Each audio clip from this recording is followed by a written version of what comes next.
And we are live as could be. Everyone just feeding in right now as we open up the chat.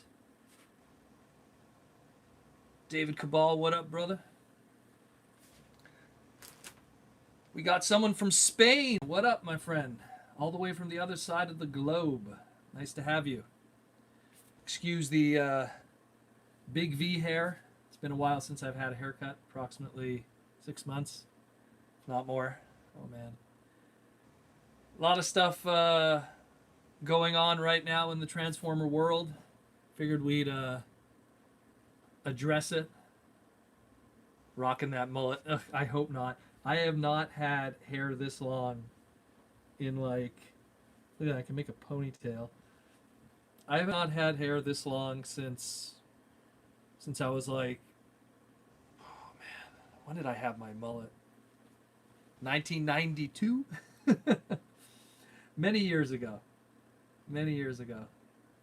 But so we're gonna talk a lot of stuff today, man. Like there was this week.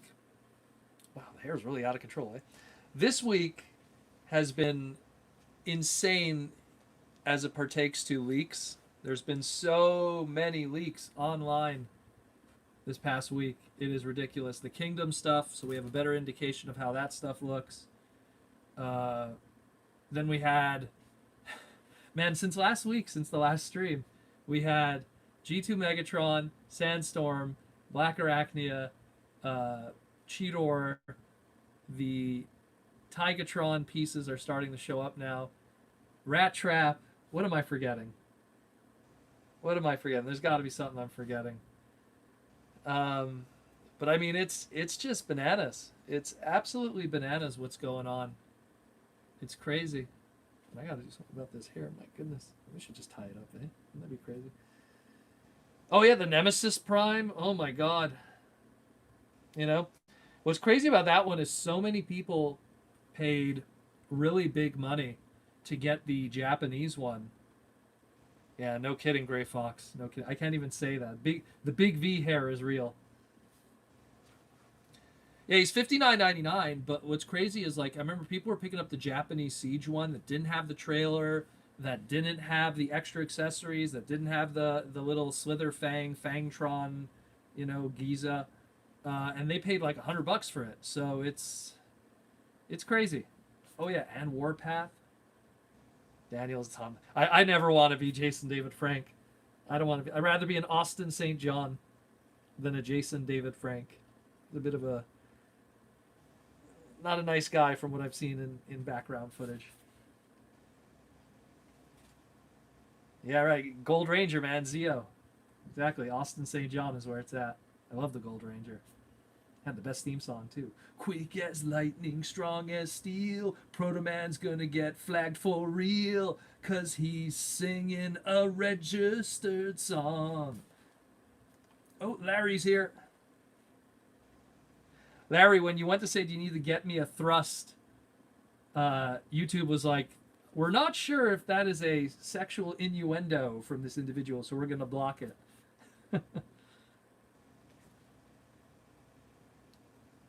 Collection has Japanese release. Yeah, see, it's nuts. It's nuts how expensive the Japanese Siege one is.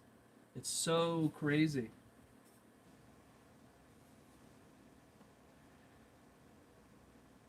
Yeah, and it's going to be lower cost. It's going to be cheaper to get. It's going to probably show up on Amazon too, if not already. So people will be able to get it with free shipping also to their house. I mean, it is what it is, but it's incredibly cheap, and it's a great opportunity for a lot of people that want to get a black repaint. And even if they weren't able to get the Power of the Primes one, to get those accessories that came with it that were exclusive to it. So it's a good time to be a Transformer fan with all these crazy leaks that are just one after another. I'm surprised there was nothing today. I'm actually surprised. Like when I did the news today, I was like, okay, I was going to talk about Toy Fair today because, you know, that was the news of the day that they were pushing everything off. I was going to talk about some other stuff too, but I was like, you know what, I'll save it for tomorrow. But it's just, it got crazy. I saw your Beast Wars Neo Randy review, and two things. Why did you put the gun in the hand? And second, what happened to My hair is a mess. Okay, my hair right now because of COVID is just it is in another planet. That's all I gotta say. It is in another planet, Nick. Like I am so desperate for a haircut. You have no idea. It has never been this crazy. And it's crazy because it's never been this crazy and I never did stream. So now you have to see my face with this crazy hair all the time. And why did I put the gun in the hand? I wanted to risk it. I got cocky.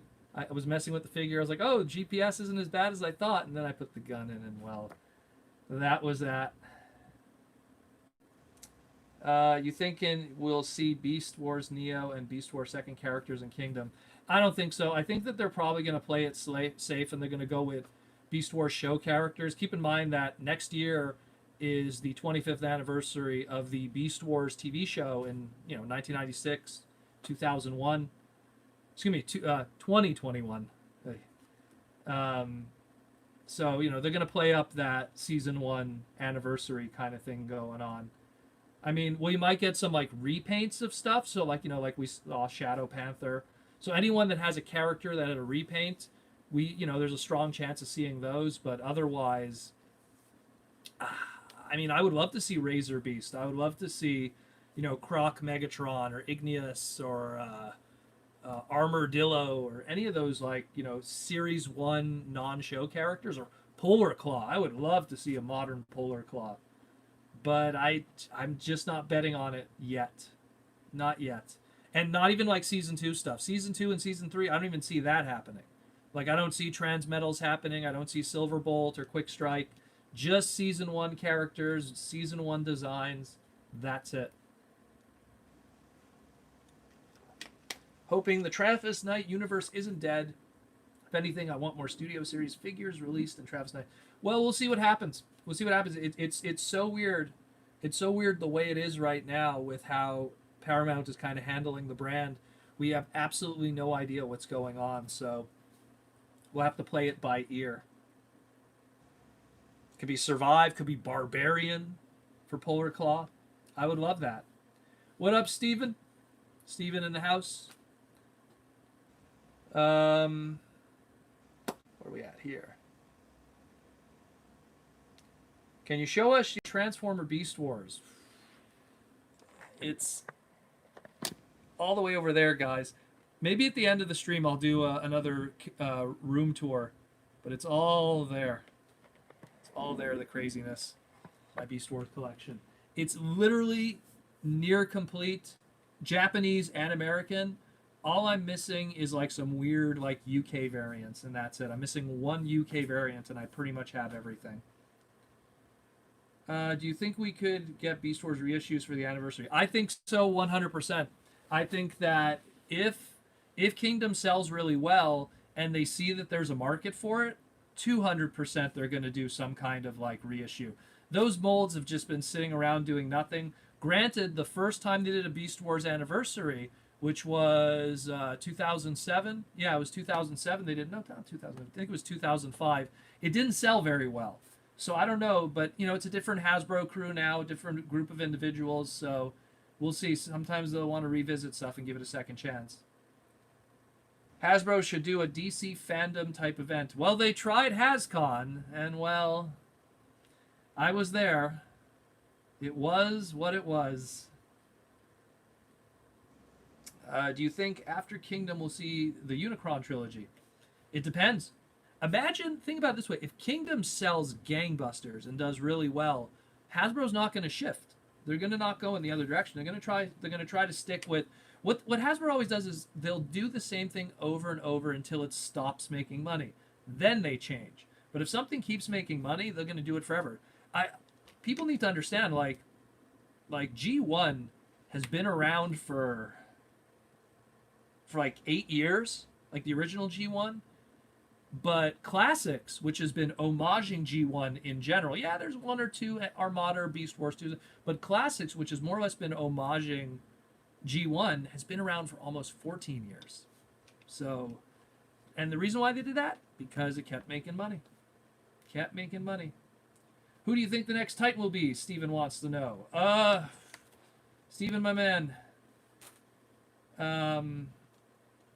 It's gonna be probably Metroplex from the Arc. That's what I think. But I hope it isn't. I want to be wrong, but I get a feeling it's going to be that. And we got a super chat from Common Pikachu. Can't watch this evening, so here's some shmoney. Thank you, Common Pikachu, for the shmoney. Super chats are always appreciated in this podcast, in this stream. If I miss any of your questions, people, please just repeat them or super chat me, and they'll definitely get attention that way because they pop up right in my face. Do you think Pat Rat is going to get another Walmart or worse online exclusive? I think 200% we're going to get a Rat Trap repaint as Pack Rat. In the same way that the last time we had a Rat Trap mold, Generations, we got a Pack Rat. Mind you, it was from Bacon. I'm looking at it right now. It was pretty. It was pretty. Do you think that Bumblebee Earthrise Walmart exclusive will be back on their website? Well, that you'd have to talk to Walmart. That's up to Walmart and their crazy system. Aveo Swerve and Studio Series. Oof, I don't know about that one. Studio Series has been pretty good with sticking to movie-only characters with some deviations, mostly because of like repaints. So it's very rare that we'll get a brand new mold of a character that really wasn't in the movie.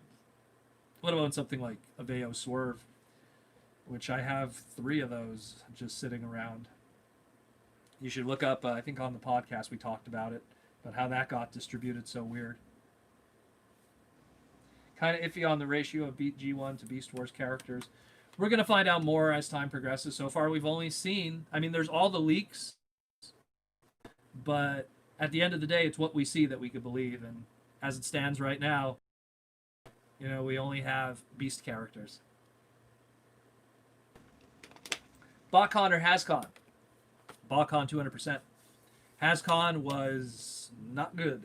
HasCon was good if you're not looking for a Transformer convention. If you're looking for a trade show where you get free stuff as you go around the room, yeah, then it's fun. I think HasCon is one of those things, if you went with a bunch of buddies or something and you had a good time, then yeah, HasCon is fun. But if you went alone and you didn't really have a crew you're hanging with, you're going to have a boring time. We're going to keep getting more Beasties and G1 if Kingdom sells well. I think so. I think so. I think so. Sorry if let me see. Missing so many questions here. Everything's scrolling so quickly. Again, if I miss any questions, just shoot them again or do a super chat. If the next Titan is the Arc, how do you think it'll work transformation-wise?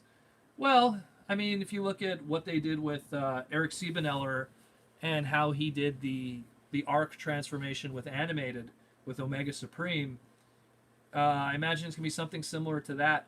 All of the reality is all the Titan class stuff has never been super complex. I mean, with the exception, obviously, of, like, let's say the Combiners, but, like, Metroplex or Fortress Maximus or Scorponok or Trypticon, very simple, big lugging, but very simple kind of transformations. So I imagine something like the Arc from whatever character they'll choose will probably be the same. Again, that Metroplex trademark is coming up. That's why I kind of lean on Metroplex being in there. Unless they throw them at something. Hey, Protoman, will there be any more Kingdom spoilers? I wouldn't be surprised if more shows up tomorrow. I would not be surprised. You know, there was a lot of different people that were like going like, oh, we're going to see more, we're going to see more. So, we'll see. Question, can they make Marvel characters turn into Transformer toys? Well, if they do another Marvel crossovers line, but the last time they did that, it didn't sell very well, so if they want to revisit it again. Where are we at here? Have you seen Cyberverse episode with Repugnus, Beast Wars Injector make a cameo? Yeah, I did actually. I actually, on my Twitter, I pointed out how the Repugnus 3-pack that we're going to be getting actually has some of those characters in it from that episode. Are those your bed sheets in the leaked pics? No, if you want to see Transformer bed sheets, there's some Transformer bed sheets. That's G1 bed sheets. I use that actually to cover my my couch behind me. I use it as like a couch cover. No, those bed sheets. Actually, the funny thing about those bed sheets, that's the same guy who took the same photos of the Top Gun and the Thrust and the Cyclonus a couple weeks back. So it's the same source from Vietnam, whoever's bed sheets those are. Star Wars Transformers, X Transformers line was an absolute tragedy. Yes, it was. It was probably some of the lowest QC I've ever seen in a Transformer line consistently. The legs of just Wave 1, legs of Luke Skywalker broke. There was GPS in Grievous, mind you, that's something that wouldn't affect people until years later. There was GPS in the Han Solo Chewbacca combiner Millennium Falcon. The Darth Vader, the paint that was on the lightsaber, for some reason it bleeds over time, and then like it gets all over your figure. All of them were just so weird. I think only the Boba Fett was fine of that first wave. That was the only one that didn't have a problem. Why is G.I. Joe not a big brand in retail anymore? Oh, I talked about this with Aaron Archer in depth. It's a tough brand, man. It's a tough brand.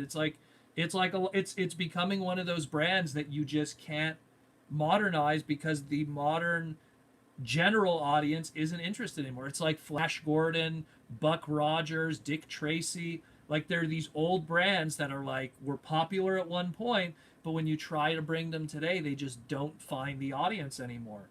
And it's just the evolution of storytelling. Like sometimes people just, like why did Pokemon make such a huge impact when it did? Because it was so different than what we were used to up to that point. Even if you like Pokemon or not, just because it was different, that's why it made a big difference. And it created that huge anime boom. So it's the same thing. I think G.I. Joe it's in a really tough place. It'll never go away. That's the one thing I have to stress. G.I. Joe will never go away because Hasbro is always going to hold on to those trademarks. They're always going to be putting out product every 4 years. They'll let it die. It'll die. And then 4 years later, they'll do something G.I. Joe. Some kind of anniversary line or some kind of, just little something. And then if that doesn't work, it dies again for 4 years. And they keep trying over and over. Look at Thundercats. Thundercats was the same thing. They did a big push. It died. Now they brought something else out with Thundercats, regardless if you like it or not. But companies, when they own these big IPs, even if they're not big successful IPs, they keep them going because they don't want to lose the trademark. So they'll constantly be doing stuff over and over. I don't want to say Classified is their swan song. It's just them trying to do something right now. Look, we have a Snake Eyes movie coming. I'll be honest with you. I don't know if that's going to do well.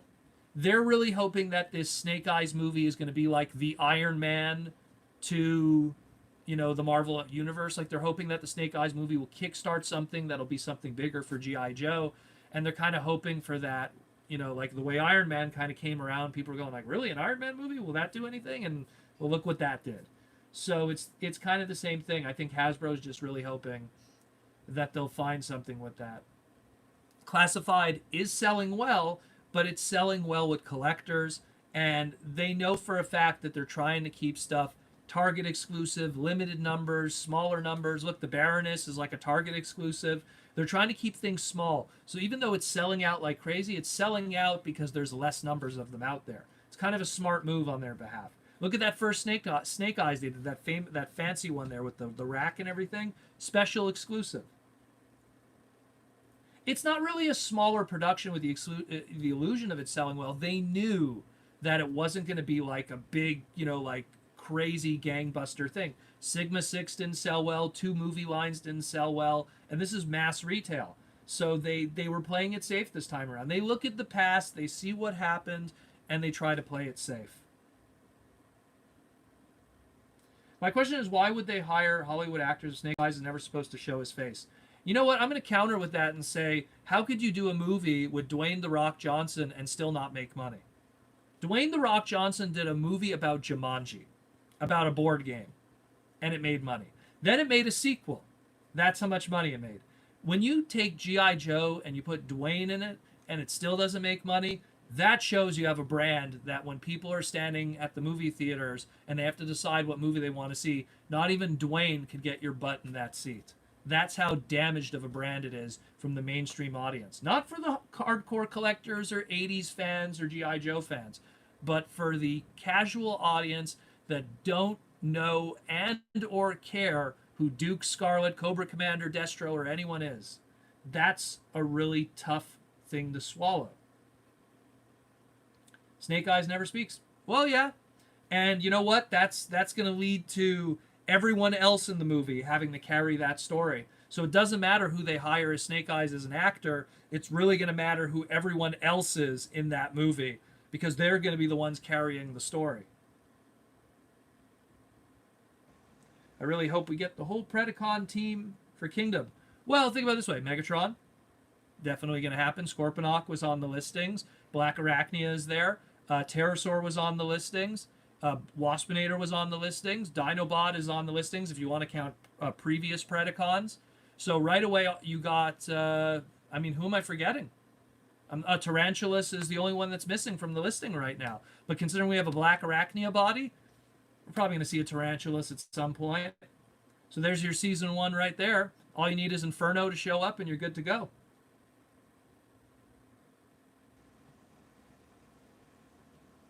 I think I saw a Pterosaur listing, though, Lego. I think I saw there was a Pterosaur listing somewhere.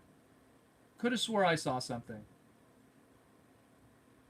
And I would love a Pterosaur, because he desperately needs a new toy. Desperately needs a new toy.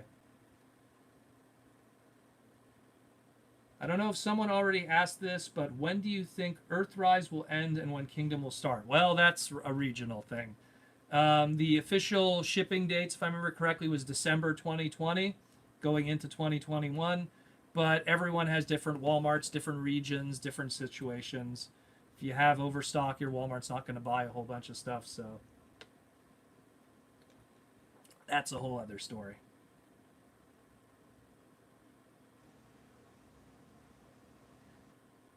I think a Pterosaur toy would be easy to do to be show accurate. They just have to really fold down those wings. He's something that, look, the original toy was a basic flip changer, and it did half the job. You put it in a deluxe scale with a few more folding pieces, it could be done. It could be done.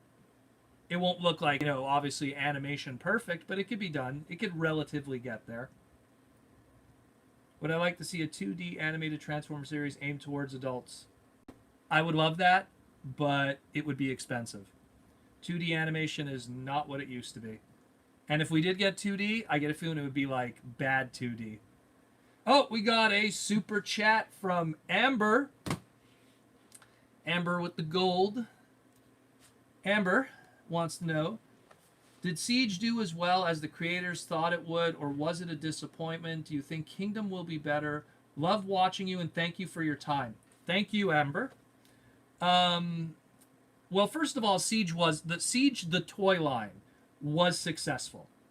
It was. The TV show, we still have to find out with that. The numbers aren't there completely. But when it first came out, it was making the Netflix top 10 for the first week. So something was there with the TV series in terms of a mainstream audience, but Siege did sell well. Earthrise numbers, here's the problem.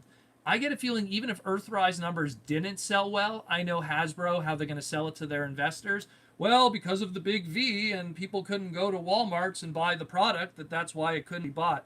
Well, I half believe that, because hardcore fans, they're going to find a way to buy it. They'll buy it online. They'll buy it from Amazon. They'll buy it from online Walmart. The only argument is the casual fans, but there's not many casual fans that are buying toys anymore. It's such a smaller market.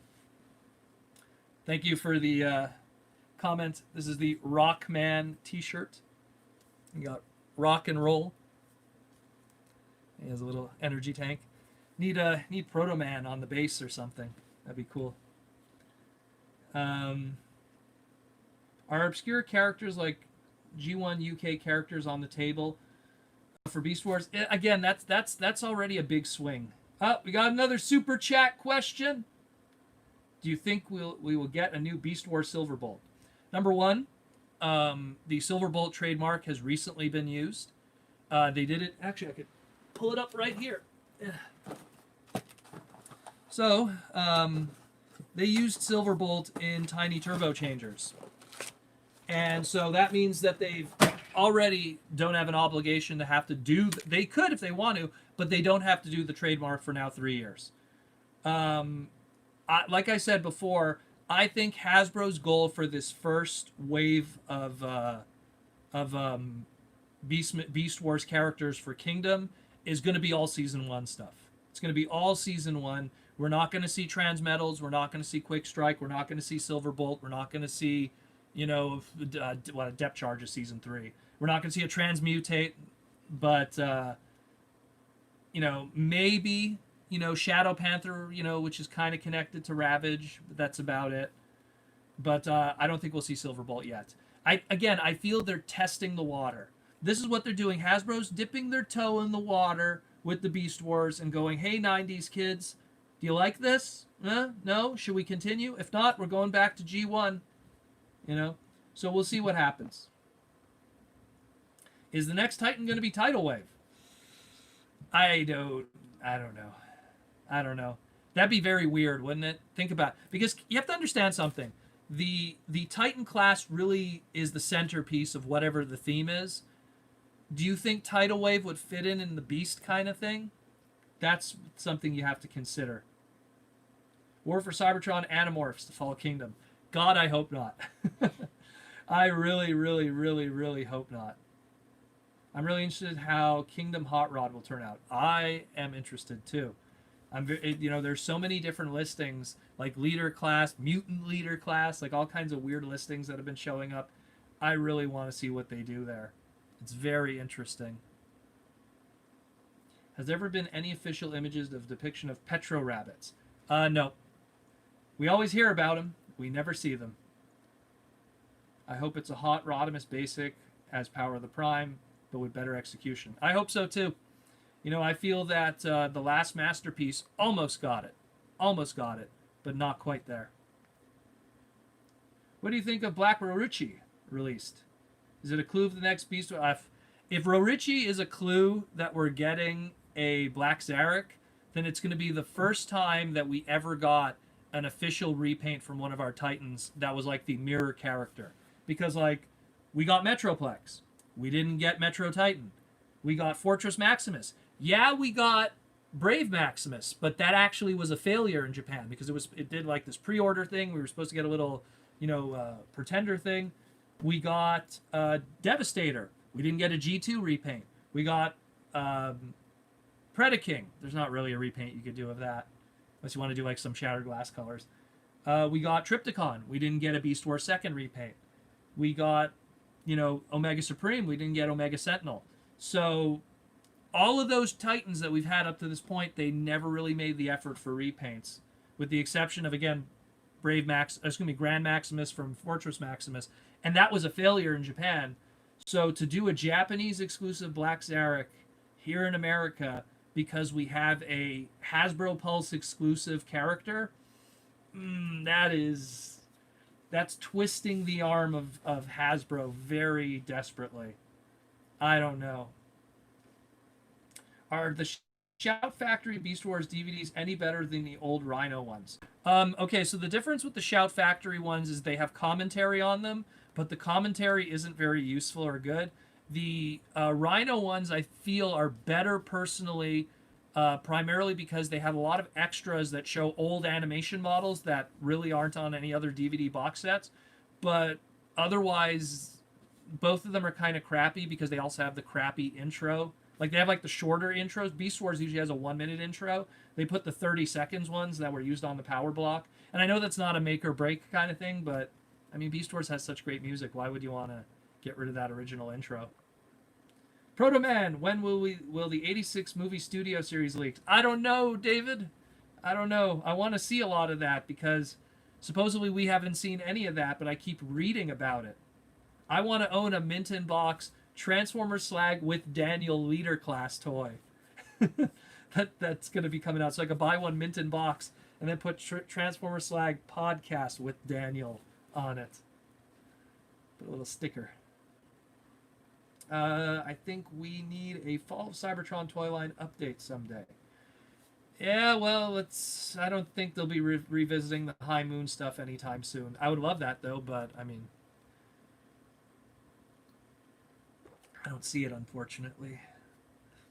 You think Wave 4 of Earthrise was a thing, but it was canceled? I don't think it was canceled. I think it was just You know, they want it. You have to understand, like, they do the wave assortments based on sales. And I'm pretty sure the sales were okay for Earthrise. Obviously, like I said, the big V probably hurt it a little bit. And I think they're just kind of going like, you know what, we need to move to the next thing. We need to move to the next thing. Walmart needs to refresh their shelves. Target needs to refresh their shelves. That's kind of the thing. Don't hold your breath for the leaks. The leaker got fired. Bro, do you know how many different people leak stuff from Vietnam? It's like Hydra. Cut one head off, 3 more appear. It was one dude, and there's plenty more dudes looking for it. Transformers 2002, how you doing, brother? If they do Slag, do you think they'll do more 86 film Dinobots? I think they'll do. Yeah, well, you know, look, if you're doing Slag, right? Like, I mean, already that is weird, the fact that they're calling it Slag, because they've been calling it Slug for the longest time for trademark reasons. But, I mean, I'm pretty sure they'll do the others. I'm pretty sure. Why wouldn't they? I mean, it's like it's money on the table. Dinobots always sell well. Where are we at? Any guess on where Hasbro goes after Kingdom? Who knows? Again, I think that answer is totally dependent on how well Kingdom sells.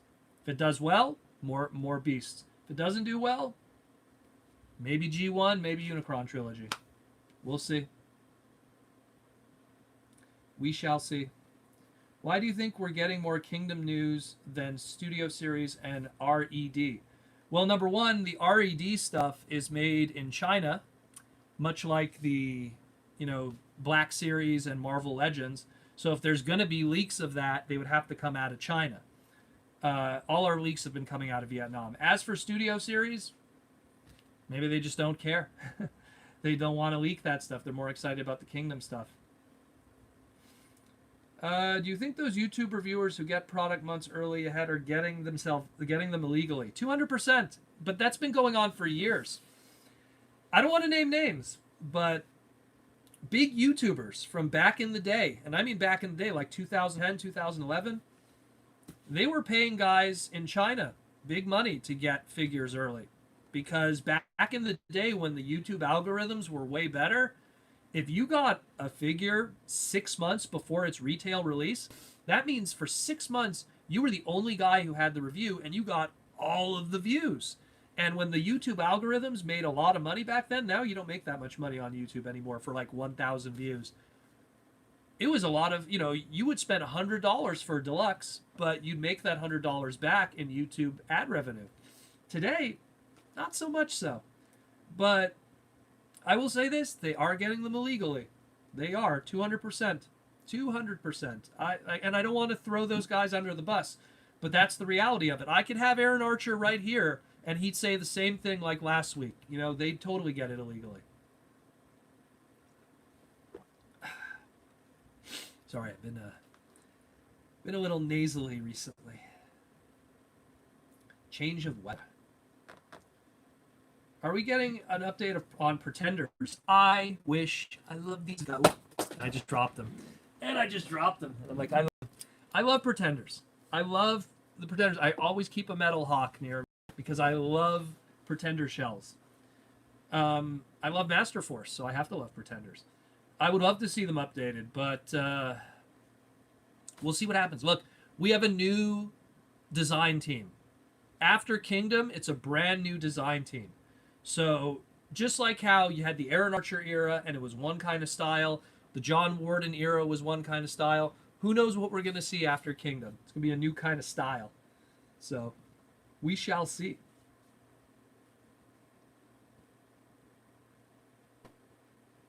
Would Hasbro do a Studio Series Q Wheeljack since they're getting Jolt? I think they're going to get around to those characters sooner or later. I think they're like Studio Series is all about just filling all those gaps. But I think that they're realizing that they're slowly starting to fill all the gaps and they don't want to have everything finished. And that's why they brought in the 86 movie to kind of go like, hey, we need to have more slots that we could fill to kind of stretch this out. Remind me to ask Aaron next time when he's on why there are so many random unused G1 character models of wacky colors in Armada cartoon. Yeah, that's something you'd have to ask Aaron or, God, whichever animation studio at the time was in charge of Armada. Definitely, it wasn't Zebek and it wasn't Studio Gonzo. It was someone else. Why were Power of the Primes and Earthrise waves so short compared to Titan Returns and Siege? Sales. That's all it is. Sales. Completely sales. It's all a matter of sales. It's when something comes out and it's fresh and it's different. Siege was kind of a breath of fresh air in a lot of ways. Sales were up, and when sales are up, they stretch it out because they feel there's more money to be made. You know, now we get sales numbers a lot quicker than we did years ago because of, you know, Amazon and a lot of online retailers. So when they see the sales are good, keep making it. When they see the sales are sliding, hold your horses, move on to the next thing. Why wasn't Bludgeon and Master Force? Because they just wanted to use something different. They wanted to use the core 3. Also, I think at the time when Master Force was being done, like the animation, I don't think the Bludgeon toy was available yet. Like, it was probably in the prototype stages. Same thing with, like, Octopunch and Stragglehold. I don't think those guys were available yet. All those smaller pretenders. Otherwise, I think we would have saw more of those other pretenders, too, from even the Autobot side. What non-TF lines do you collect? Oh, man. Everything 90s. I collect a lot of weird 90s toy lines, and I collect, like, exclusively video game merchandise. Like, who here remembers the old Donkey Kong CG cartoon from the 90s? Does anyone remember that? Yeah, Bucky O'Hare I love. I have a Bucky O'Hare collection. I love the new Bucky O'Hare toys they're putting out. So there was a Donkey Kong cartoon. Here, I'll even show it to you guys. Hold on. Because I have it here. It's one of my cool grails that I got from Japan. This is a huge one. So there was it's a big box. There was a Donkey Kong cartoon. Yeah, Banana Slammer. You know what I'm talking about. So they did a huge play set of Congo Bongo Island, and that's Cranky Kong's play set. And it's absolutely massive. It's huge. There we go. And this was a Japanese exclusive. And so I love video game merch. So Donkey Kong, anything like that. It's a little dusty, this thing, from a Japanese warehouse. But yeah, this thing's really cool. Here, let me show you the back there. Look at that. Isn't that cool? It's like the show. Hoo, ha, Donkey Kong. Hey, yo, look out down below. Here he comes, Banana Slammer, Congo Bongo's hero. But yeah, I collect that kind of stuff. Love that stuff. I love weird, rare stuff that people don't realize exist. Like I like collecting like rare Japanese Ninja Turtles. Do you have a Protoman? I have every Protoman. What Protoman? I think I have every piece of Protoman merchandise that was ever made. With the new mass toy line being found and Hasbro showing interest, what about a TF Mask crossover? Joseph, it has come up so many times that Hasbro wanted to do crossovers with Mask, and the interest just isn't there. They tried a comic book with IDW. Sales were terrible. They tried crossover toys. They released a Matt Tracker in the G.I. Joe line. No one cared. No one bought it. I bought it. I actually own it. I kind of think it's cool, but no one bought it. There wasn't interest. G.I. Joe fans are like, who's this guy? What a waste of a slot. Why didn't you give me Lowlight? Why didn't you give me Dusty? Why didn't you give me... You know, so it was... it's a very tough line to kind of get off the ground because there's a lot of Transformer elements to it with the play patterns. There's a lot of... You know, it's not like a 3 1/4 figure. It's a 2 1/4 figure. So it kind of has that Human Alliance aspect because you look at the Human Alliance toys that they did with Dark of the Moon, and it's like those are kind of Mask toys, except they have a robot mode. You know, so and those didn't sell well. The Dark of the Moon Human Alliance toys didn't sell well. So would Mask sell well when the Transformer brand doing Mask didn't sell well? If Proto doesn't touch on it, there's some Mask references in Transformers. Yeah, well, again, when Aaron Archer was working with Transformers Prime, there was plans that the Autobot base was going to become Boulder Hill after the Transformer Prime series was over, and Ratchet was going to stay behind. He was going to be that connection. There was a lot of plans. There was a lot of plans to bring over Mask, but the interest just wasn't there. That just wasn't there. Unit E, yeah. Unit E was Hasbro trying to create a connected universe. G2 Dreadwing has the best missile firing projectile gimmick ever. Yep, and it was actually taken from a G.I. Joe toy back in the day, which I believe was part of the Eco Center Force, or whatever it was called there. But that's where it came from. That Gatling gun missile launcher. In Dark of the Moon, they had Stealth Force. Yeah, it was Dark of the Moon has Stealth Force, which was like Mask, and then the Human Alliance stuff. It literally was like Mask scale figures that could sit in vehicles that transformed into robots. It's literally like one step away from just being Mask, and those sold terribly. They didn't sell well, so it's. Please tell me you own some Exo Squad. Yes, I do. I love Exo Squad. The only problem is I only have 3 Exo Squad figures because they are so difficult to find locally here in Montreal. Brodo still waiting on that War Planet. I'm so sorry, Dinobot. Dinobot, I want to do that review. I really do. So, like, for people who don't know the context, I bought, like, a huge War Planet Shadow Raiders collection. Practically almost every of the play sets. And I really want to do... I want to do a review on that and King Arthur and the Knights of Justice.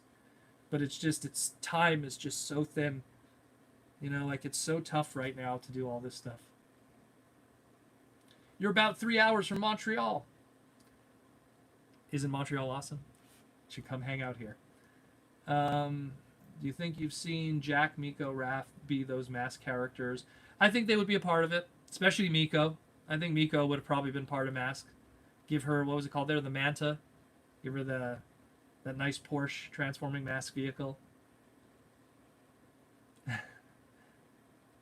What Transformer retail line do you think is the best right now? Well, obviously, I mean, you can't argue with what Earthrise is doing right now.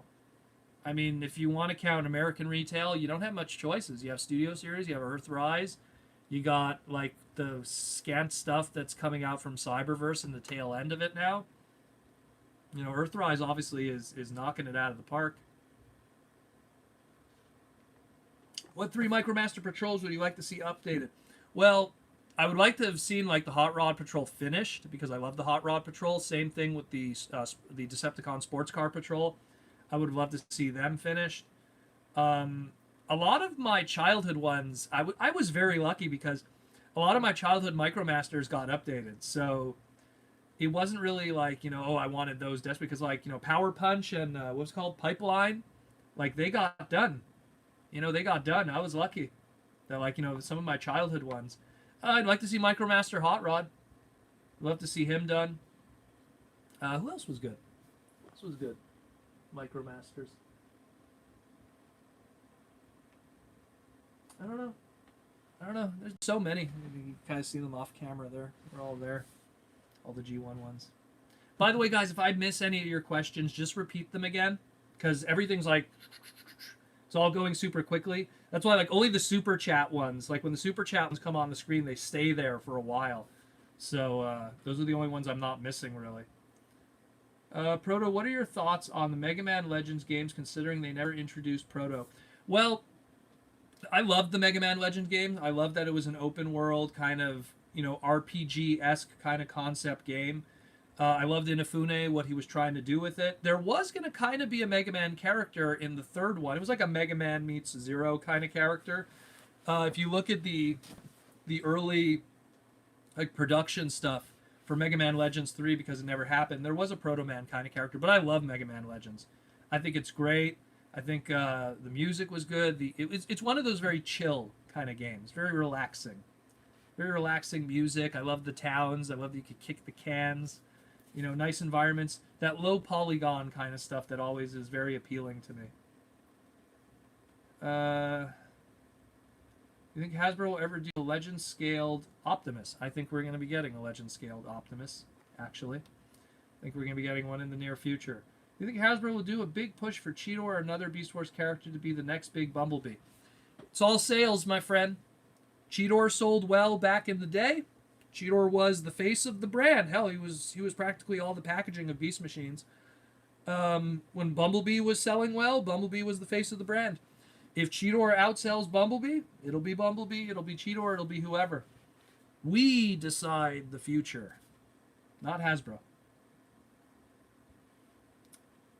What non-transforming Transformer characters like Transmutate, Autobot X, Spike would make a good character to have for the R-rated? Well, I would love it that we visited, and I don't think it'll happen, because one thing that people need to understand is the robots in the sky, like the robot enhancement design line, like that RED line, is going to be focusing more on the popular characters.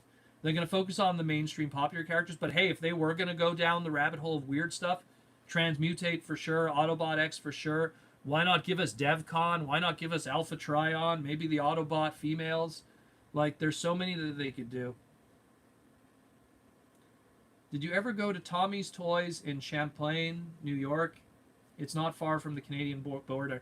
When I cross the border, like by car, I usually go to Plattsburgh in New York, and unfortunately, they don't really have a lot of good vintage toy store stuff there.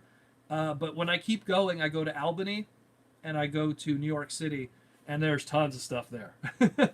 I spend a couple more hours, go to Albany. Albany has a bunch of really cool comic book stores that have really cool stuff.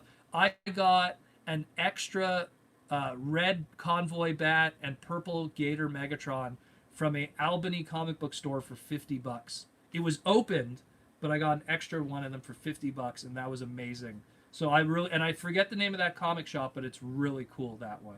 Really, really cool. Will Rector get a new figure eventually since he's a Micromaster? I would hope so. They won't call him a Rector, but I hope that he will.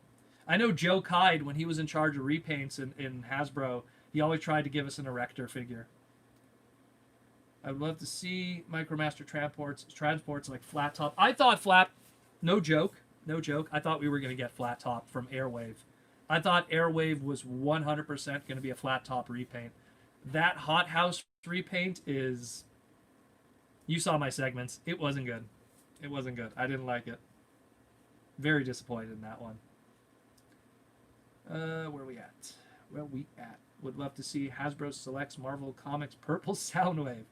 That could be a, that could be like a Hasbro Pulse exclusive. That could be like a con exclusive kind of thing. I could see that happening. What is your Holy Grail? Well, when you say Holy Grail, you mean like stuff that I don't have right now? I don't know. That's a tough question. What am I missing that I'd really like to have? You know what one of my Holy Grails were? And I don't want to ruin it because I still want to take photos of it one day. One of my Holy Grails I got recently during the whole Big V because someone was selling it because they needed money. I don't know. I don't have a Holy Grail right now. Would you like a transforming Kranix figure? Well, considering that in the Marvel comics he transformed, it would be kind of cool. And in the Universe bios. They did back in the, I think it was issue number 4 of the Marvel Universe comic book bios. You got to see Kranix's alt mode. That'd be cool. Something that'll scale a little better with the Quintessons. Sorry, complete side topic, but do you have any advice on displaying Transformers? 2 words, my friend. 2 words. Deep shelving. Deep shelving. Don't waste a wall. Do not waste a wall. Always, if you're going to use a wall, don't use like 3-foot deep shelving. Make sure they're deep so you could put as many figures as possible, because space is going to be an issue in your life. It was an issue in my life many times, and having 3-foot deep shelving is very important. You could fit in, like, I have all the Unicron trilogy, and alternators, and Universe 2.0, and Robot Masters, and Titaniums, all of that in one small space behind me. Proto, I know you don't like third-party stuff, but are your thoughts on fan toys? Big Fortress Maximus, do you think they doing, and did you order Hasbro Unicron? First of all, I like third-party, but I like it when they do stuff that Hasbro doesn't do. Like, I like it when they do stuff that, like, Hasbro legitimately will not do. when a third party does like a blur, masterpiece blur, or a masterpiece RC, I don't get excited for that because I know that stuff is going to happen. But when they do like really weird stuff, like they did that third party, like which one was that? I think it was reformatted. They did that Death Head that was a TFCon exclusive. I loved that thing because I know there's no way that Hasbro would ever do a transforming Death Head. Like that was amazing. But I do feel that there is good stuff that they do. They fill in the gaps of the stuff that's really important to me that would never happen. They do that. And yes, I did get the HasLab Unicron. When I'm going to get it, who knows when it's going to show up, but I did get it. Cost in Canadian dollars, it cost over $1,000. It was brutal on my wallet. Hey Proto, do you know if the QC on the Sonokong Armada releases are any good? Exactly the same, my brother. The only reason why I know that was because I have the original Takara Big Convoy, and I had the Sonokong Big Convoy because I managed to get some, and I compared the two, exactly the same. The only difference is the trading card that comes with it. The trading card with the, obviously with the Sonokong is a Korean trading card. I think I could even show you. One sec. I could show you even. One moment, guys. This is the master book of Transformer trading cards. You can get to see all the craziness throughout the years. Let me just, for lack of better words, let me pull it out. And I will show you the comparisons to Korean cards. Do I have some? Yes, I do. Here we go, some Korean cards. Let me show you. Bring out the God book. So this is a Big Convoy, and this is a Korean Big Convoy, and that's the difference. That's the only difference. You get a different trading card. So this one you get to see a little more art. This one you don't. The back is pretty much the same. You get like the CG back there. But yeah. Get out the God book. Actually, let me open up here. I'll show you some pages. Next, here's all the Beast Wars Neo Autobots, Cybertrons, Maximals. Then you get into Armada, and then you get into Energon, and then all kinds of weird stuff, and Masterpiece, and that's God Book number 1. There's like 3 God Books of cards. Protoman God. Oh, I didn't put away my Korean cards. Which Beast Wars toys do you wish made it into the show? I personally, you know who I really liked? And it was more because in high school when I got them, I really liked them a lot. I really liked Wolffang and K9. Specifically K9 a little more, but Wolffang and K9. And I used to kind of always imagine them like that they were like a team together, like a buddy cop kind of thing. And I always would have loved it if they were both in the show together, just kind of like mild retools of each other, kind of like Cheetor and Tigatron. I would have loved them if they were both in the show. They were really cool toys, and they're very remolded differently compared to each other. Like if you actually see, they're very different molds, even though they're actually technically the same mold and just repaint remolds. But those are 2 really cool toys. I love the way they store their missiles as their rib cage, the way the shield works, their gun with the tail. Awesome stuff. Awesome, love it. And I love German Shepherds. I think they're awesome dogs. So K9 gets a A+ from me, for sure. Sorry if I missed any questions, by the way. So if I missed anything, just ask again, guys. Is G1 Fortune Maximus still an impressive figure? Yes, and he's still the heaviest Transformer figure ever made. Still a heavy guy. Put him on your shoulder, you're like, ugh. Where the new one is taller, but not as heavy. Wasn't Wolffang supposed to be in the show instead of Tigatron? That is correct. He was supposed to be, but animation model was too complicated. Cheetor retool, the rest is history. The rest is history with that. Do you ever think we'll get a non-TV show Beast Wars toy? Not in Kingdom, not anytime soon. I think they're going to put their resources towards show characters. Or like I said, if a repaint of a show character ends up becoming a non-show character, then they'll go with that. Yeah, Polar Claw was another one I really liked too, man. I loved Polar Claw. Proto, your thoughts on the TFTCG canceling and what deck did you play? So, I used to play the Transformer TCG like crazy, and shout out to Jason. He was the community manager at Wizard of the Coast. They used to send me a lot of free stuff. They were really cool dudes. They were fans of the podcast, and I used to get tons of stuff from them. Like the Energon edition, they sent that to me for free. I didn't have to pay a penny. That was so nice of them. And I used to play, I was trying to build to it a Hot Rod deck. And it obviously wasn't successful because it had to be Hot Rod with Mercenaries. Because you had to have Mercenaries, or I think it was Mercenaries and Assassins? What was the other faction? I think it was just Mercenaries. So I had to play with like a lockdown character or something. Because there was a lot of cards that worked with Hot Rod, that had Hot Rod art that worked with mercenary cards or something. Like I remember, Larry's in the chat. Me and him used to go to pre-releases, and we would drive 2 hours to pre-releases and stuff. So he knows what I'm talking about. But I love the TCG, and it sucks that it ended because we needed more variety in the TCG world. But I don't blame the TCG's failure on not having an audience. I firmly believe, just like how Magic the Gathering got affected by the Big V, I think the TCG got hit even harder. Because the Transformers TCG really was a guerrilla, grassroots kind of audience, where, people buy Magic because there's a financial value on the side with it too. So it got hurt bad. Not to mention the Transformer TCG didn't have enough distribution in bigger box retail. Like there wasn't a big push in Walmart. There wasn't a big push in Target like Magic, like Yu-Gi-Oh, like Pokemon. So that also probably made it a little difficult. Boxes of the TCG for $10 at your Walmart? Okay, one box, 3 packs. Okay, I was about to say I'm like a booster box for $10.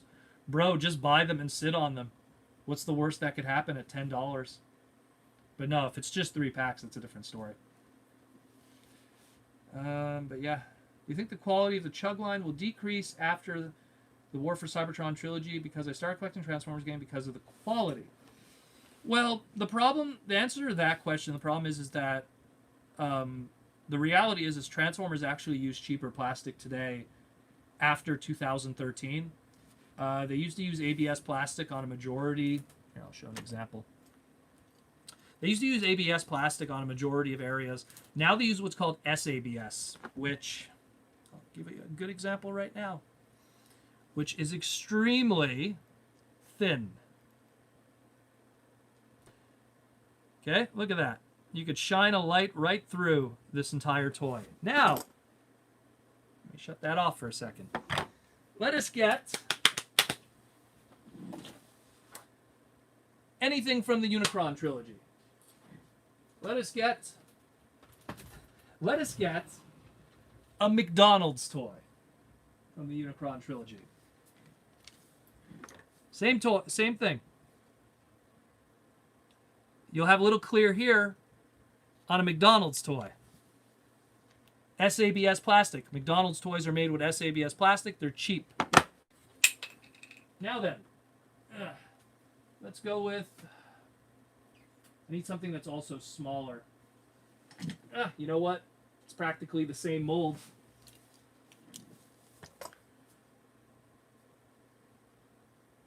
Is it shining through? Is it shining through? Let's go for a thin plastic area. How about here?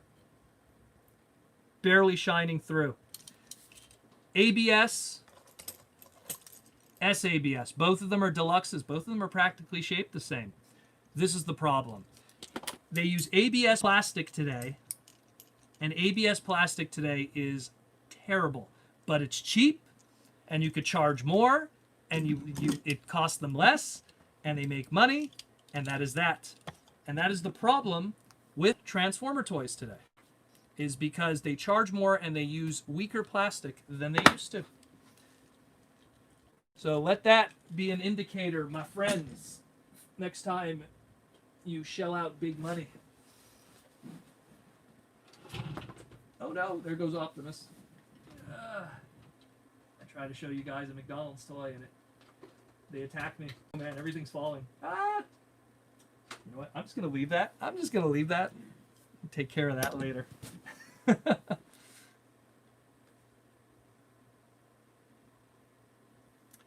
Alrighty, where are we at? Yeah, all those Burger King toys. You know what? You want to know what's funny? So those Cybertron Burger King toys, I was working at Burger King at the time when those came out. So when the news broke, oh, what just fell?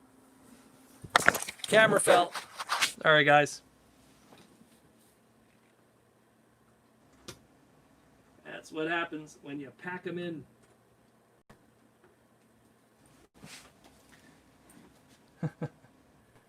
You have the 6 unused trademarks. That might be a dumb question. Sorry, I'm new to your channel. Which unused train bots are you referring to, though? You're talking about the six train guys? Which ones are we talking about? But yeah, someone's texting me. I know how much you love German Shepherds. I have a female one we rescued called Angel. She's spoiled. I love German Shepherds. I love them so much. I had over 9 dogs growing up. No, 10 dogs growing up. So I love dogs. Love dogs. That's why I kind of have an unfair love for Canine and Wolfang there. So cool. Aren't there 12 chain bots in total, counting Diaclone? Diaclone, there's the non-combiner ones, yeah. D&D command, listen to bot talk. Thank you, Toxic. Thank you for a lot of your honesty when you're talking about quality of Transformers. Yeah, but that's the reality. You know what I mean? That's the sad reality. Let me show you. Where's the best example? Where's the hot rod? Oh no, I have the hot. It's already in the display. Like the brand new Flip Changer hot rods are some of the worst quality Transformers I've ever messed with. You know, like look, I love these guys. Look, these guys are cool too, but they're not exactly like the most craziest quality we could deal with anymore. Like it's just a whole other animal. You know, look, it's super thin plastic today. It really is. It really is. Where, you know, these guys, look, here's the sad thing. Same price point. Same price point. This was the same thing as this. It's nuts.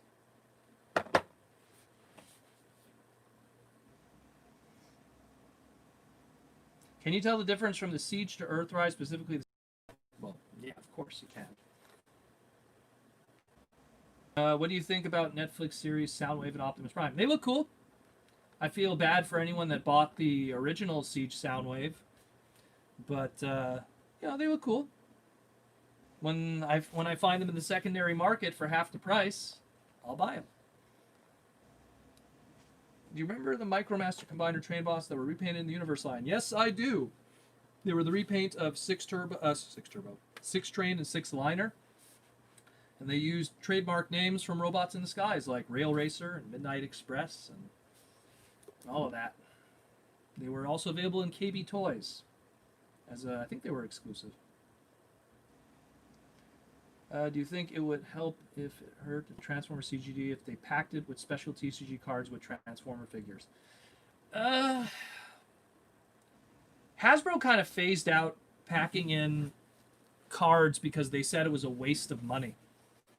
I mean, look, you know, like all of these, it wasn't worth it for them. They did all these variants and stuff, and it just was not worth it for them.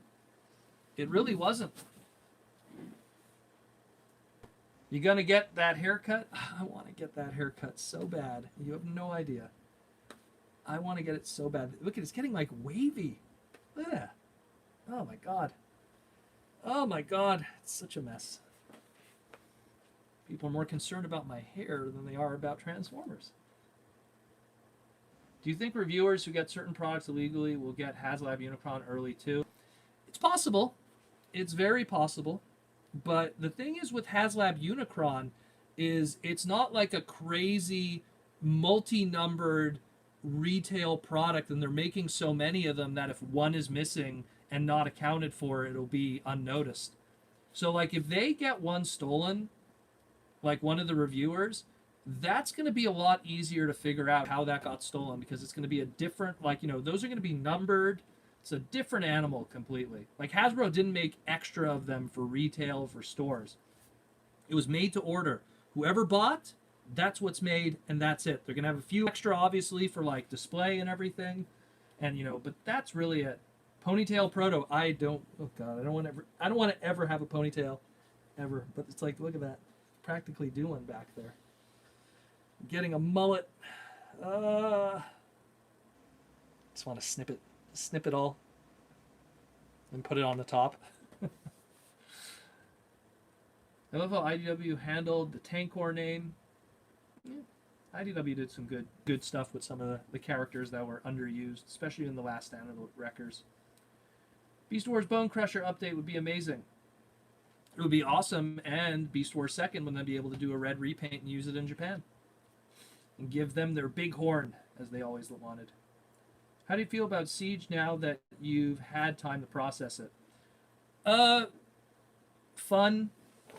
Nice to get some designs that never happened, like Cybertronian designs of certain characters. Little overpriced for its price point. I find that a lot of the toys were, again, most of my Siege product that I bought on clearance, because I couldn't justify paying what some of those deluxes were, and the leader classes especially. But I like it. I like it a lot. I want to sneeze. Ugh.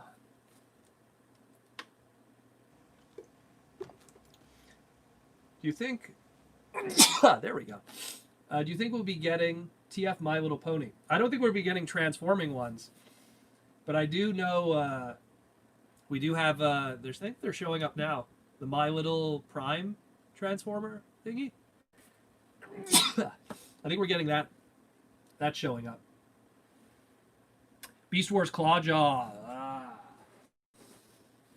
Beast Wars Clawjaw, man. I would love to get Clawjaw, like modernized, and then we could get Taco Tank, the big tank squid thing. That'd be really cool.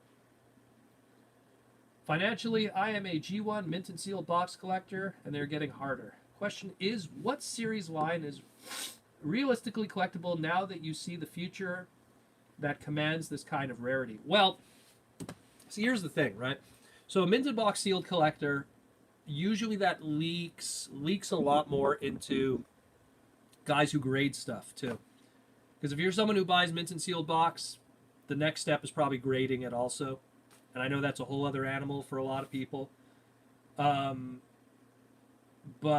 it gets a lot more difficult. Guys hoard stuff, and whatever they do get their hands on, if they do sell it, they ask very big money.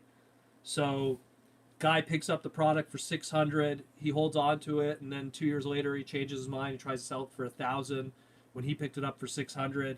And then you get it for $1,000, and then you hold on to it, and then, oh, maybe I don't want it anymore. You try to sell it for $1,200. The stratosphere goes crazy. Thank you, Lewis. But the vampire sneeze, dude. Is that what it is? That's how I sound? Really? What's vampire sneeze? You're gonna have to anyways.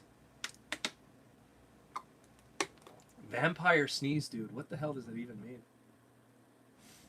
Anyways. Yeah, that should be the next Titan class. Oh, I get it. You mean like this? Sneeze into your arm, he's saying? You know what? Sneezing like this is still going to have all the germs here, and then it still gets everywhere. At least if it's on my hands, I could wash my hands afterwards. I don't see anyone washing their clothing in stores. I don't understand that. Sneeze. Like, I'm not going to be shaking anyone's hands. I'm home. Like, it's... How about I not sneeze on... Just sneeze everywhere. Count Chocula sneeze? Oh, good lord. Do you think we'll be getting some bigger names, voice actor? Oof. So here's the thing. So the voice actor names in Earthrise. Supposedly, Gary Chalk publicly has been talking about trying to get himself into the Kingdom TV series. He talked about interest in doing it. And people were saying like how the problem is that Netflix is non-union voice acting. And because it's non-union voice acting, that means you're not going to see any of your voice actors that you like. That's the problem. Most voice actors that you really like are union voice actors. They're part of SAG, or the whatever it's called for voice actors for voice acting. I think it's called SAG with a V or something, or it's voice and stage, something like that.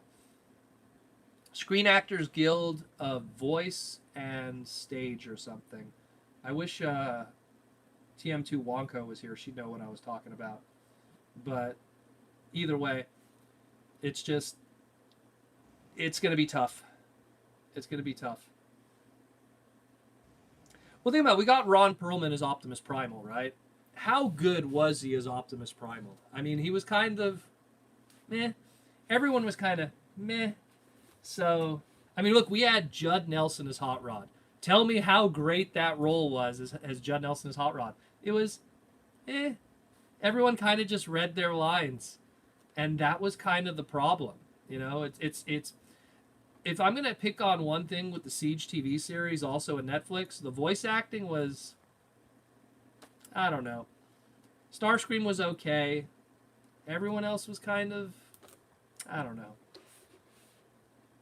It was okay. I don't want to hate on it too much. What dinosaur would you like to see get turned into a Dinobot? What hasn't been done yet? What hasn't been done yet? Because we've had a lot of stuff that, like, you know, like the Beast Machines Dinobots line, all the weird dinosaurs got put in that. What are we missing? What are we missing? I don't know. There's a lot of stuff that's been done. Do you get your wonderful vintage figures box or loose? Well, 99% of my G1 collection is loose complete. But I have a huge collection of G1 boxes just on the side. Of the stuff that's mint in box, I have mint and sealed box Jetfire, mint and sealed box Pepsi Prime, mint and sealed box Hot Rod stuff, G1 Hot Rod, G1 Rodimus. What else? Bludgeon, Thunderwing. I don't have a lot of mint and sealed box stuff, but I have a lot of stuff where I have the figure and I also have the box with it, or the card back of G1. But I rarely buy mint and sealed box. To me, the prestige of buying mint and sealed box, it's a constantly increasing value. Oh, and I totally forgot all the mint and sealed box stuff that I have of Japanese stuff too. Oof, can't even get into that animal. But it's to me, it's kind of wasted money, because it's, number one, it's not a good investment, because as time progresses, the people who will pay that money diminish heavily, and the people who have that disposable income won't be present anymore. But Joyce are mixing mint sealed box TFs. Let me go get one. Hold on. 1 sec. See the other room?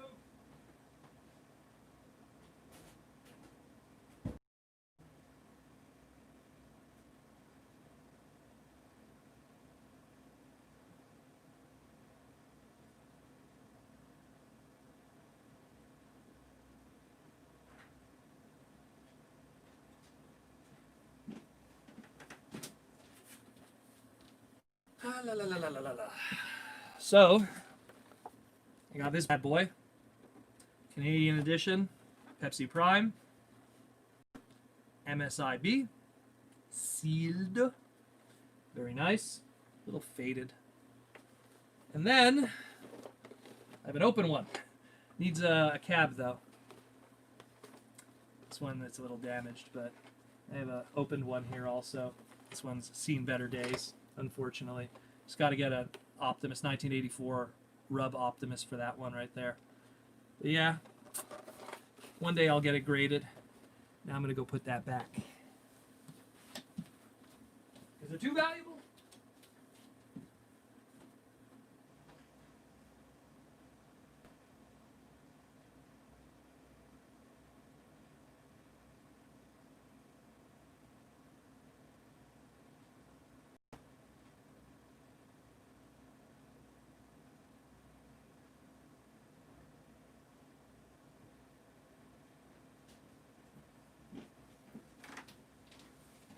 go in a separate room for that because it's stored in a nice humidity-free closet.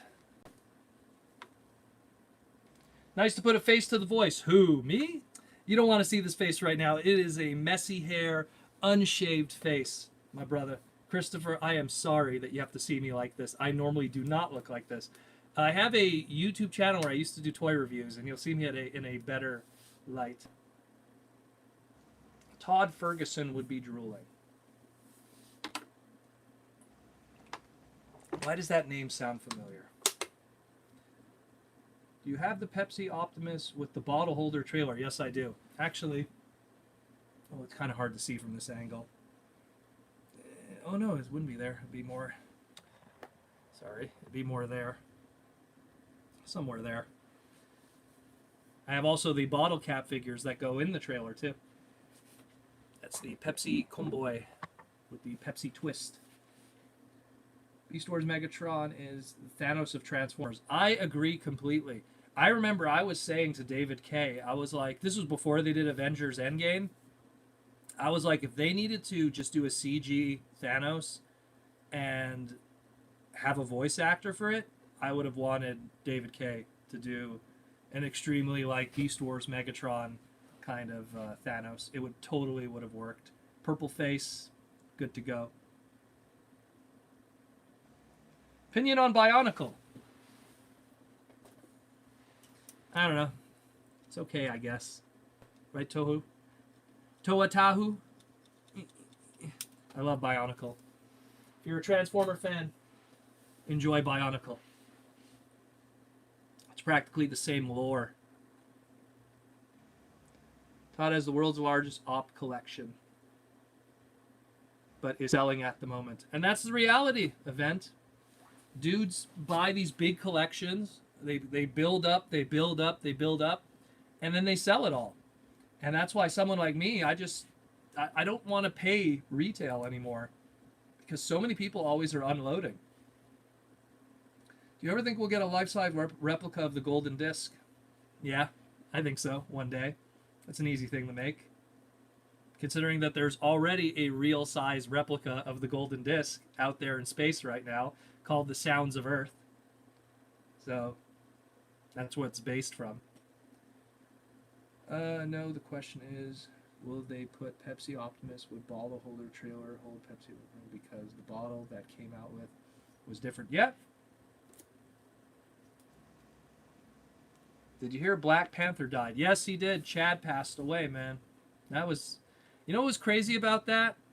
Like, and it was funny because that same day before they announced he passed away, it was also Jack Kirby's birthday.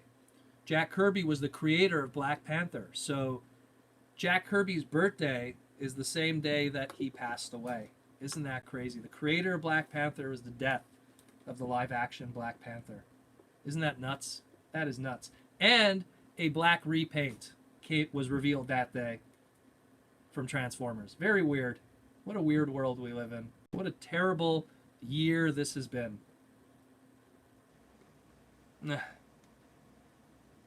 We went on Discord chat last night and someone mentioned his death on Twitter. Yeah. Yeah, the Golden Disc was only 12 inches across because it was a full 12-inch record. Vinyl LP. I've been collecting Transformers since 2008 and now thinking about quitting because the current Transformers being cheaper in quality and more expensive is hard and thinking about quitting. Well, here's the thing, Lion Prime. Let me ask you this, okay? Transformers have been around for more than 30 years now. Thousands of figures. Why is what exists in current retail what is going to take you off of the track when there's thousands of figures you could literally visit? Thousands and thousands and thousands of figures that you could literally revisit through eBay, the community, conventions, the secondary market. Who cares if Ironworks doesn't do it for you in Walmart? You know what I mean? Like Transformers shouldn't just be one beat. And when that one beat doesn't work, you don't like the music anymore. There's so many different aspects that you could enjoy from it. I sit next to James Roberts at Transformer conventions, and most of the people that get autographs from James that are Transformer fans, they don't collect the toys. They enjoy just the comics and the fiction.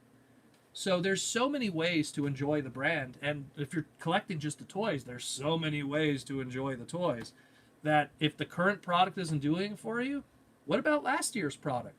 What about the product 5 years ago? You started collecting 2008. Do you know how much 2008 product there was during that boom of the movie? There's so much you could enjoy.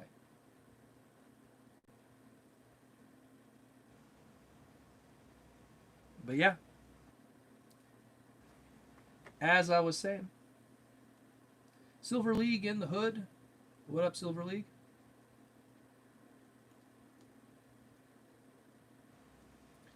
Where are we at? Have you seen Transart MP Transmutate? Yeah, I saw that, but you know what sucks? Like, the colors aren't right on it. Like, it's not 100% accurate, the colors for that one. Like, compared to, like, let's say you could probably barely see it. The 10th Anniversary Edition was much nicer, in my opinion. But hey, it's a cheaper alternative than buying the 10th Anniversary Edition, which is very expensive right now. Due to Magnus' size, I find people are always willing to lowball when they got it. Someone's going to unload. Look, masterpieces, so many people are always unloading their collections. There's so many people selling stuff. Why do you think they made Jetfire, QND, Shockwave into Dinobot and Tarantulas when those guys are already coming to the show? Oh, I think he meant and.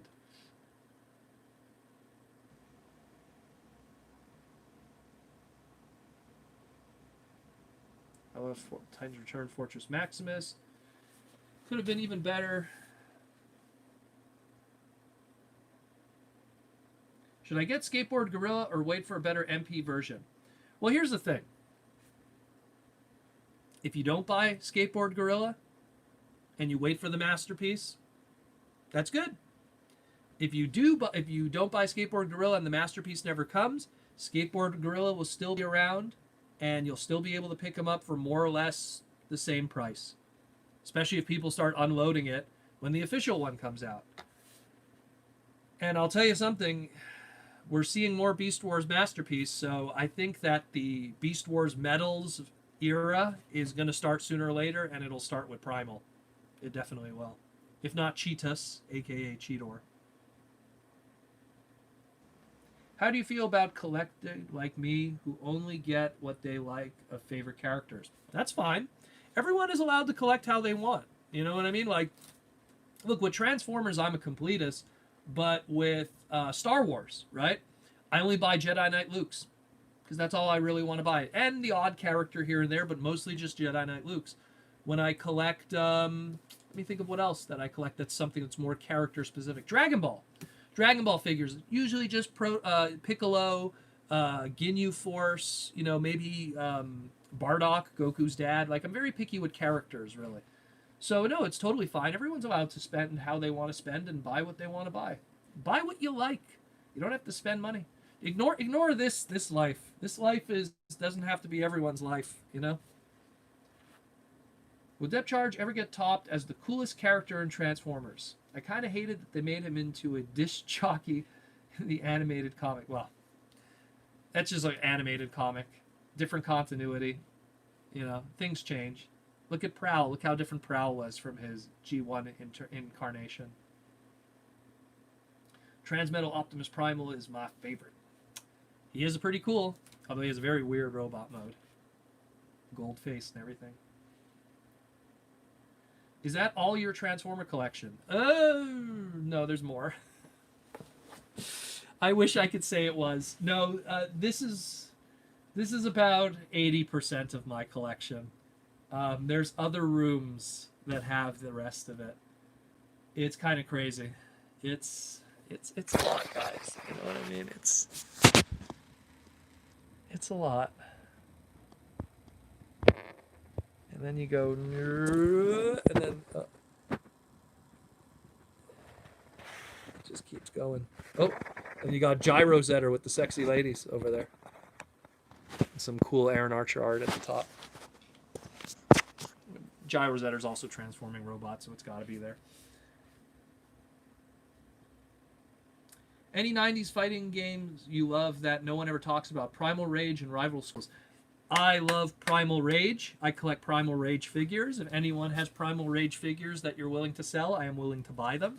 I love Primal Rage. Rival Schools was another great one. I used to main Hinata and the baseball guy. I forget his name. They were my team. Sometimes I'd use Sakura as an alternative. I'm a big fighting game guy in the 90s. Huge, huge, huge fighting game guy in the 90s. I was an arcade rat for years. And sometimes at TFCon we have little tournaments in people's hotel rooms and stuff. So, do you have the world's smallest Soundwave and Ravage? Yes, I do. I have all the world's smallest stuff. Do you think Ravage is the smallest transforming Transformer? Yes, he is. Along with, hold on. Let's go for a trip. Let's go for a trip quickly. Just a quick little trip. So we'll go to the world's smallest stuff. How do I flip this? I keep forgetting. Oh, there we go. So this is the world's smallest collection. World's smallest Ultra Magnuses. And you got a whole bunch of world's smallest there too. And then you got, let me just open this actually so you can get closer. And you got world's smallest, if you could see over there, next to all of those side swipes molds, you have the world's smallest Firebolt, which actually could be held by Hot Rod. And then there's world's smallest Blaster, world's smallest transforming Steeljaw. And then back there is Soundwave with the Ravage. There's the full collection. And some of the third-party ones on the side there, and that and that. But yeah. And that is that. Oh, since I'm here, people wanted to see the Beast Wars. Hold on. Here's Beast Wars collection. Let me open it. There we go. I moved some of them because I was taking photo shoots recently. But so you have, this is OG Beast Wars. You can see some Japanese variants over there, like the Tigatrons, the 3 different color eye Cheetors. You have blue, red, and green. And then you get to, let's open this one. You got like some of the weird variants, like the puzzle variants, and then Ravages, and Japanese stuff. So you got like Transmetal Megatron back there and the Japanese one. Different color schemes and Cataclysm, AKs, and Fox Kids Cheetor. You got the Bone White Dinobot, and then you got the Off-White Dinobot variants. All of those there. And this is just mainline. Then when you go down a level, then we get into the Beast Wars Neo and Beast Wars Second area, and all the weird merchandise that came with it. Slot machine. There's a Niagara base in the back. Tanuki guys, I love this. That's the coin that came when you went to see the movie in theaters, the Beast Wars Second movie. Whole bunch of PVCs and Cheetor. How you doing? A lot of Cheetors and then all of that. Anyways, we'll get into that another time. And if you see on my roof here, my original poster that I had since I was a kid. You can see how chewed up it is in the corners there. And then the Matt Moylan variants. Carded Cheetor, carded GT, a whole bunch of stuff. Yep. Let's go back to the seat and relax. I didn't get to see what any of you guys were saying because I'm far away from the computer. Speaking of Primal Rage, do you think we might get a Generation Selects T-Rex for Megatron? I think so. Again, that would be a Generation Selects thing, though. It wouldn't be a retail thing. But would they have the T-Rex trademark? That's a whole other story. They might have to give him a new name. Who knows? Who knows?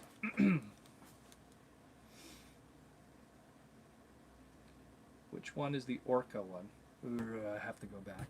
You're talking about Torca. Green Eye Depth Charge and Yellow Eye TM2 Dinobot. It's all there. They're all there, the variants. Orca and Miniature Battle Station. Yeah, both of them are there, and the variant too, which has the green and the yellow legs for the different characters. Man, Masterpiece Tigertron looks so amazing. Yes, he does. All the masterpieces of the Beast Wars stuff looks amazing. What's your opinion on Beast Wars Mutants? Well, they were supposed to be Animorph toys, so take from that what you will. They're okay, I guess. I really would have preferred if they didn't have 2 Razor Claw characters and a character named Soundwave, but whatever.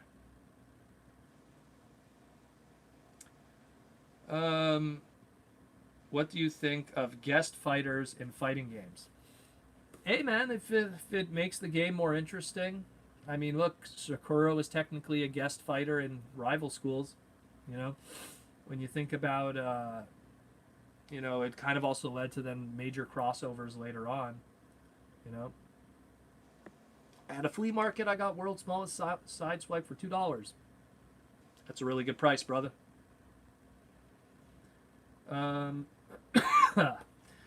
What do you think? Will the War for Cybertron Titan Class Fortress Maximus... What do you think of the War for Cybertron... Wait. Do you think there will be a War for Cybertron Titan Class Fortress Maximus? Also, do you think we will get Predacon, Predaking, and or Seacons in Kingdom? Too soon. Too soon. Give it 3 years. Way too soon. They just did that stuff. And they just did it just to keep it locked in. You think we'll see Star Saber in mainline anytime soon? I hope so. The problem is that's a trademark they don't have. They don't have Star Saber trademarked. So right now, I mean, if they bring it back, the trademark, they'll use it. But because the trademark's not there, I'm not seeing it happen anytime soon. You'd love to see a Masterpiece Rhinox. Well, get the Generations toy. It's practically there. Just, favorite JRPG. It's a tie between Chrono Trigger and Final Fantasy VI, aka Final Fantasy III, although Earthbound kind of sneaks in there too. I love the Mother series. Who do you think the next Selects reveal will be after Megatron and Ratchet has been revealed? I don't know. I don't know. You know, I thought we knew what we were getting, but I have no idea. I have no idea what's planned really right now. What is your opinion on Beast Machines? I think it's a good Transformer series if it's standalone, but it's hurt by the fact that it's a series written that's a sequel to a series where we know those characters very well, and as a result, the characters were not like they were before, and that hurts the series. But if Beast Machines was kind of a standalone thing, I think it would have gotten a lot more love in the Transformer world, because it would have been like, oh, that's that dark Transformer series that's very, you know, philosophical and interesting. But then people look at it and go, man, they ruined Rat Trap, and what the hell did they do to Primal, and oh, this guy's crazy, and Rhinox is nuts, and you know, why is, you know, Silverbolt like this way now, and Black Arachnia, who used to be independent, is not independent anymore. So there's a lot of stuff like that, you know. Do you watch Chris McFeely's panel on Mysterions? No, I didn't.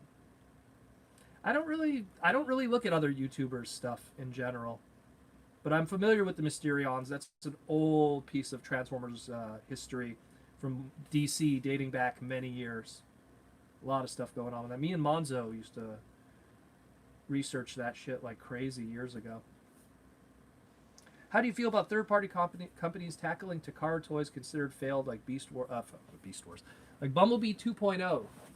Although I don't see how they can make that design ever work. You know what the problem is that even third-party kind of has difficulty doing that. So it's like at that point, it's just like, hey, if they want to try, that's fine. But like I said, if third party's not doing something that Hasbro can't do themselves, then it's kind of a waste of time anyways. Do you own a Armada or Energon roleplay toy? I own all of them. I own all of them. Both Star Sabers, the Optimus Prime gun from Energon, and then the Megatron sword. I own them all. I own them all. And they are big and they take a lot of space. And technically if you count Laserbeak, he's part of that too. Do you think Generations animated line coming in the next decade? I would like to believe that we could get new animated toys, but the problem is, and it goes back to what I was saying with this, is that animated toys were so well done. They were such high quality toys from like a bygone era of what we get today, that if we got animated toys today, they'd literally be like Blur, and how low the QC and the quality was on that from the factories, like using the same mold. I don't know if it would work today. Like the budget just wouldn't be there. Do you prefer the character Protoman to be bad villain like the Ruby Spears, or a good video game character? Well, so I really like Scott McNeil's interpretation of Protoman in the Ruby Spears series. I love the way his voice is, but I still lean more towards the Bishojo good guy, you know, Protoman from Mega Man 8 and Mega Man 5 and Mega Man 3. I still lean more towards that one. And the way he is in the mangas are really good too, by Hitoshi. So Agi, really good stuff. Definitely check those mangas out. Ultra Primal got me autographs from that manga. Shout out to him. Ever since Slash came out and powered the Primes, which is one of my favorite figures, I've been wanting more Chug Dinobots, Paddles, Scorn, and G1 style specifically. Well, again, if they feel that there's a market for it, that's something I could see happening maybe later. Right now it's something that they're going to focus on the Beast World. So to go off the tangent of what they're trying to play right now with the theme would be, I don't know. Have you ever listened to the band The Protoman? Yes, I have. Many times people have recommended it to me. I have a friend in Toronto that wanted me to come to Toronto when they were playing live. I really like their song Light Up the Night. That's one of my favorites. Really cool band. Nice helmet, too, for the Protoman guy. Your favorite TF artist? I've always said that I really like, and he doesn't get enough work, Casey Collar. I always found Casey Collar's art has been stellar. Like, just some of the best stuff. Spotlight Blur, Ironhide miniseries, all the cover stuff that he does when he gets opportunities. Really good artist. Alex Milne is always knocking it out of the park. I mean, Alex Milne, you don't even have to say Alex Milne because he knows it. I really like working with Josh Perez too. Josh is, people always think Josh is just a colorist, but he is a really, really, really good artist. Like, he just doesn't get the opportunities. But when people give Josh an opportunity to draw, he draws circles. Matt Frank was one of the first ever professional gigs I ever got. Ugh. This was the first ever professional gig I ever got in Transformers. It was part of the Timelines books. And Matt Frank was the first person to, where is it? More Meets the Eye profile. Here we go. So you have Zaptrap, so you have writer Daniel Arsenault, penciler and inks Matt Frank, and Thomas Deere, who's a local, also Montrealer, was the colorist. So my first ever gig ever, officially with Transformers, was this. Zaptrap, writing his bio. That was the first professional job. And then after doing that, I got a whole bunch of other jobs, writing tech spec bios and stuff like that. But so I got to give a shout out to Matt Frank, because he was the first time I ever got to do anything professionally, and he was the one who drew what I wrote. So can't not knock Matt Frank. And I like Matt. He's a nice guy. Yeah, and Spotlight Trail Cutter is a really good book. Spotlight Trail Cutter is a classic. Anyone who wears a Rodimus badge, got to thank Matt Frank for that. What do you think the next Beast Wars Masterpiece figure will be? Well, I would have never guessed Tigatron. So I don't know. That's a tough one because I would have never guessed Tigatron. Like, let's say Tigatron didn't happen, and you asked me that, I would have said Rhinox. I would have said Rat Trap. I would have said anyone but Tigatron. But here we are. Do you think Prime would have gotten into combiners if they had decided to go if they hadn't gone the Beast Hunters route? I don't know. The Beast Hunters route was also tied into them going deeper into the Cybertronian lore and the original 13 and the origin of Cybertron in that aligned continuity, combined with the fact that they put out that Covenant of Primus book and they really wanted to tie that all together. I mean, they could have maybe, like, okay, we're not going to have Predaking and Onyx Primal and that. We'll focus more on the combiners with Nexus Prime and put him in the show. Maybe. They could have written it in that direction. But at the same time, I think that they kind of had that planned very early on with the show. And the combiner thing wasn't really part of the story because the crew that was in charge of Transformers at the time, the Aaron Archer kind of era, really wasn't looking at doing combiners at that era. Like, I mean, you saw what combiners were around that time. They were Power Core combiners, so it was kind of a different era. And then when you get into the RED stuff, you start seeing, combiners, but it's not really there. RID 2.0. Masterpiece Beast Wars Prowl. Maybe a really extensive repaint of Lio Convoy, perhaps. Do you think Animated Lugnut should have had a leader class figure? 200%. I feel the Voyager Lugnut is way too small compared to his other compatriots, and considering how well the animated line scales with themselves, it's kind of a disappointment. I would love a Masterpiece Beast Wars Prowl. That'd be cool. I'd love Masterpiece Beast Wars anything. Do you prefer Soundwave to have red or yellow visor? Red, because I like the idea that Decepticons have red eyes, Autobots have blue eyes, and when they're kind of in between, or like, kind of like weird factions, then they have yellow eyes, like a Shockwave who might have sinister motives, or Predaking and his crew, because they're like, kind of created by the Quintessons with the Decepticons, or characters like Swindle that have purple eyes because he's a traitor. He'll sell out anybody. Steven wants to know, do you think we'll ever get a Generations Raiden? Well, let's see what's happening with that Masterpiece Raiden that they keep talking about. We never found out what happened with that. But yeah, TM2 Masterpiece Prowl. A giant owl Masterpiece? Sure, why not? Why not?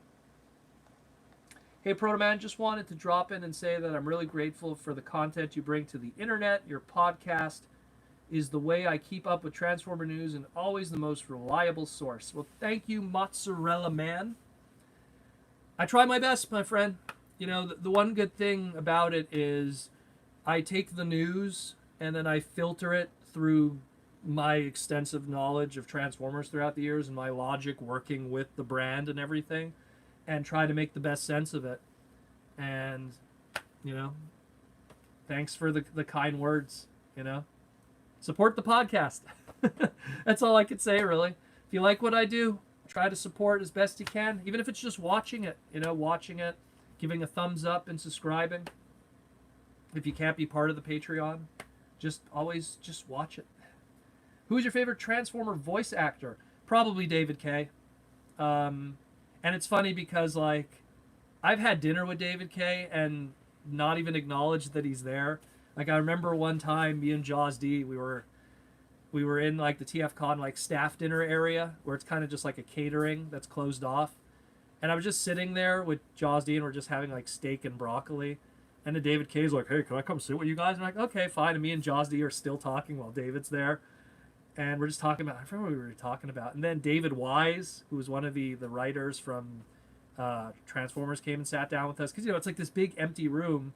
And so if you see some guys sitting at a table, you come join them. You don't want to sit alone.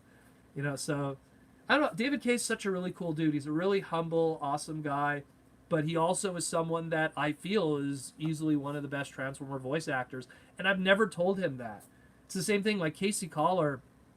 I've met him many times, and I've never told him that I feel like he's one of the best because I don't know. I just like to keep it normal. You know what I mean? I don't like to. I think in my entire life, I've only once ever fanboyed ever.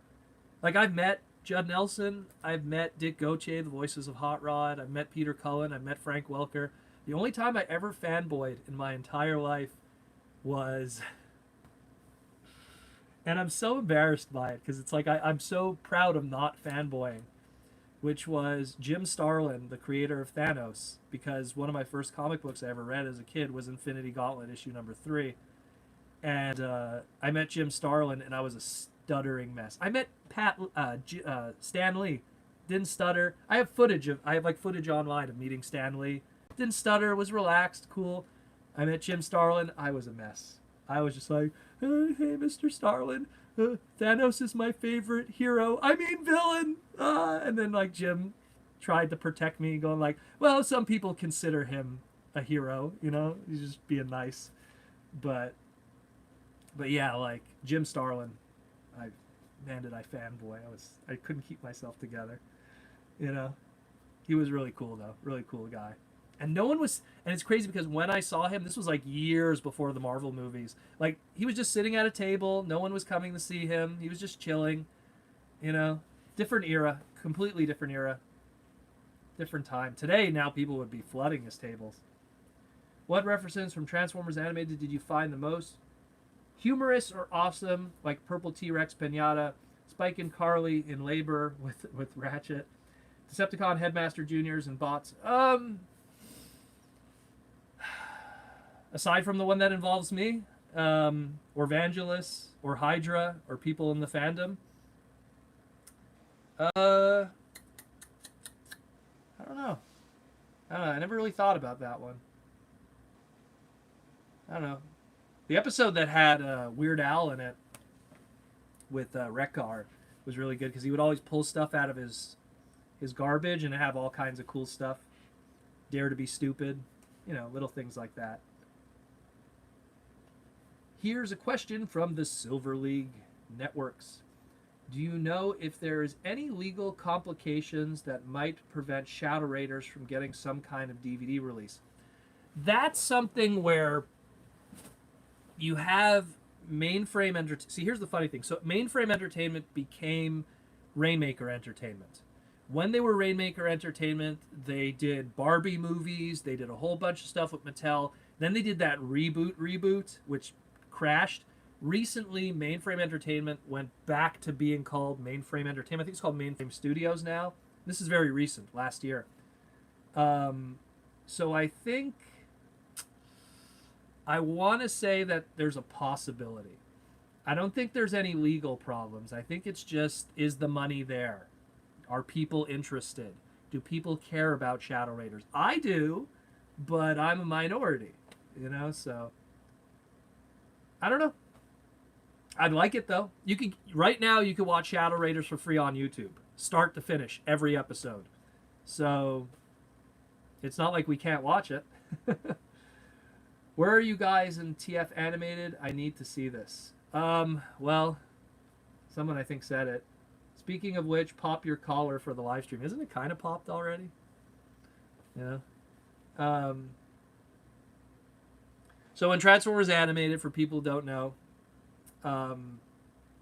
when they were designing Hot Rod, Derek Wyatt made Hot Rod have like a popped collar kind of thing, and it was an homage to me because I am the world's biggest Hot Rod fan, and I always used to, especially in the early 2000s, I used to wear like ridiculously popped collars and stuff. So if you look at Hot Rod's control art, which is like the first art that's used as a reference art, he has like a flared out collar completely and skinny and everything. So like me, because I'm a skinny dude, you know, I'm kind of skinny, thin guy. So, but yeah, and then Vangelis, I believe, was supposed to be in the background of the Burger Bot if they would have had a season 4, And Hydra actually did end up in the Burger Bot. He's seen sitting at a table, if I remember correctly, something like that. Is there any voice actor, writers, or others that you regret missing an opportunity to get an autograph from or interact with more? Mine was David Wise from TFCon and Weird Al at BotCon. Yeah, David Wise, like, he was a really cool dude. I mean, I was lucky to get to interact with him quite a bit, actually. I was lucky. Missed opportunities. I know that in BotCon 2011, they managed to get the entire Transformers animated cast, or most of it, there. And because they were there for a very limited time, we weren't able to get all the voice actor autographs. I guess I don't regret it too much because I went in the line where Miko was and she was all over me, so I guess it paid off in the end. But I mean, I would have liked to meet the other voice actors too. I would have liked to meet Kevin Michael Richardson, who was Bulkhead. I would have liked to meet some of the others too. But yeah, I've always really, every time I've gone to a con, I've never really missed a chance to miss a voice actor. So far, no. I mean, I got to meet people even like, you know, like Leonard Nimoy before he passed away, Stan Lee before he passed away. You know, all the other Transformer voice actors before they passed away, Dick Gautier, Wally Burr, many of the others. Do you think that we will get more Generation Select characters with G2 colors? I think so. It's something that's a possibility. G2 is 90s. 90s is hot right now. Let's put it this way, if the Megatron and the Sandstorm sell well, spoiler, you'll see more of it. Is it possible to get a new Pepsi Convoy figure? If Pepsi wants to do the license again, that's up to Pepsi, because they have to pay a license to Hasbro to then do it. It's the other way around. Hasbro doesn't have to pay Pepsi, even though Pepsi probably is worth way more than Hasbro in terms of monetary power. In recent years, we've seen homages to Beast Wars and G2. Now Beast Wars is going to get a proper reveal. Do you think we'll be seeing the same with G2? Again, it's 90s. 90s is the new hot thing right now because 90s kids are the buying power of the world. You go to Hot Topic. Oh, wow, there's Disney Afternoon toys of Darkwing Duck. You know, there's Gargoyles is getting a remake. Like, you know, X-Men cartoon series from the 90s is getting a remake. Like, 90s is going to be the new hot thing. Just like how the 80s, a couple of years ago, it was all 80s properties and 80s this and 80s that. Next couple of years, it's going to be 90s kids are going to be in it. I run video game conventions, and I notice that Nintendo, Game Boy, Super Nintendo games, not selling as well. But N64, GameCube, on the rise. That's that generation. So, 90s kids. Do you think they will make a slipstream out of the new Starscream 3.0? That's a bit of a stretch. Considering how hard they're going on to do something that's animation accurate to Fluoro Deary's G1 design, I don't think you can make a slipstream from that. You'd have to really retool it. If there's going to be an official Monster Pretender figure made, do you think Hasbro would make shells as well? I wish. I don't think they will. I think that getting traditional Pretender stuff is difficult to convince Hasbro. This is like the most they wanted to do, which is sad. They really didn't want to do anything bigger, which is sad. It really is. Oh, I wanted to ask her, Christina, what is they call SAG, but for voice actors? I couldn't remember the name of it, and I didn't want to start Googling it. It's something Screen Actors Guild, Voice, and Stage, or whatever. I remember it's SAG, and then there's like a couple letters after it. I figured you would know. See, there you go. SAGAFTRA. It's not just SAG. I remember it's a whole bunch of letters afterwards. That's why I was like, eh. Why did Energon repeat its storyline halfway through? Energon was written by a group of people, and then they realized that they ran out of story, and then the husband who was writing the story, asked his wife to complete a separate story, and the second half of Energon, aka Superlink, was a second stretched out story. Pretty much it was a 13 episode series stretched out into a 52 episode series. And that's why a lot of the early story arcs of the beginning of the series never really got concluded in the second half. Kind of messy. Have you ever seen the show Generator Rex? I've played the video game. I've never seen the show. I played the 3DS game.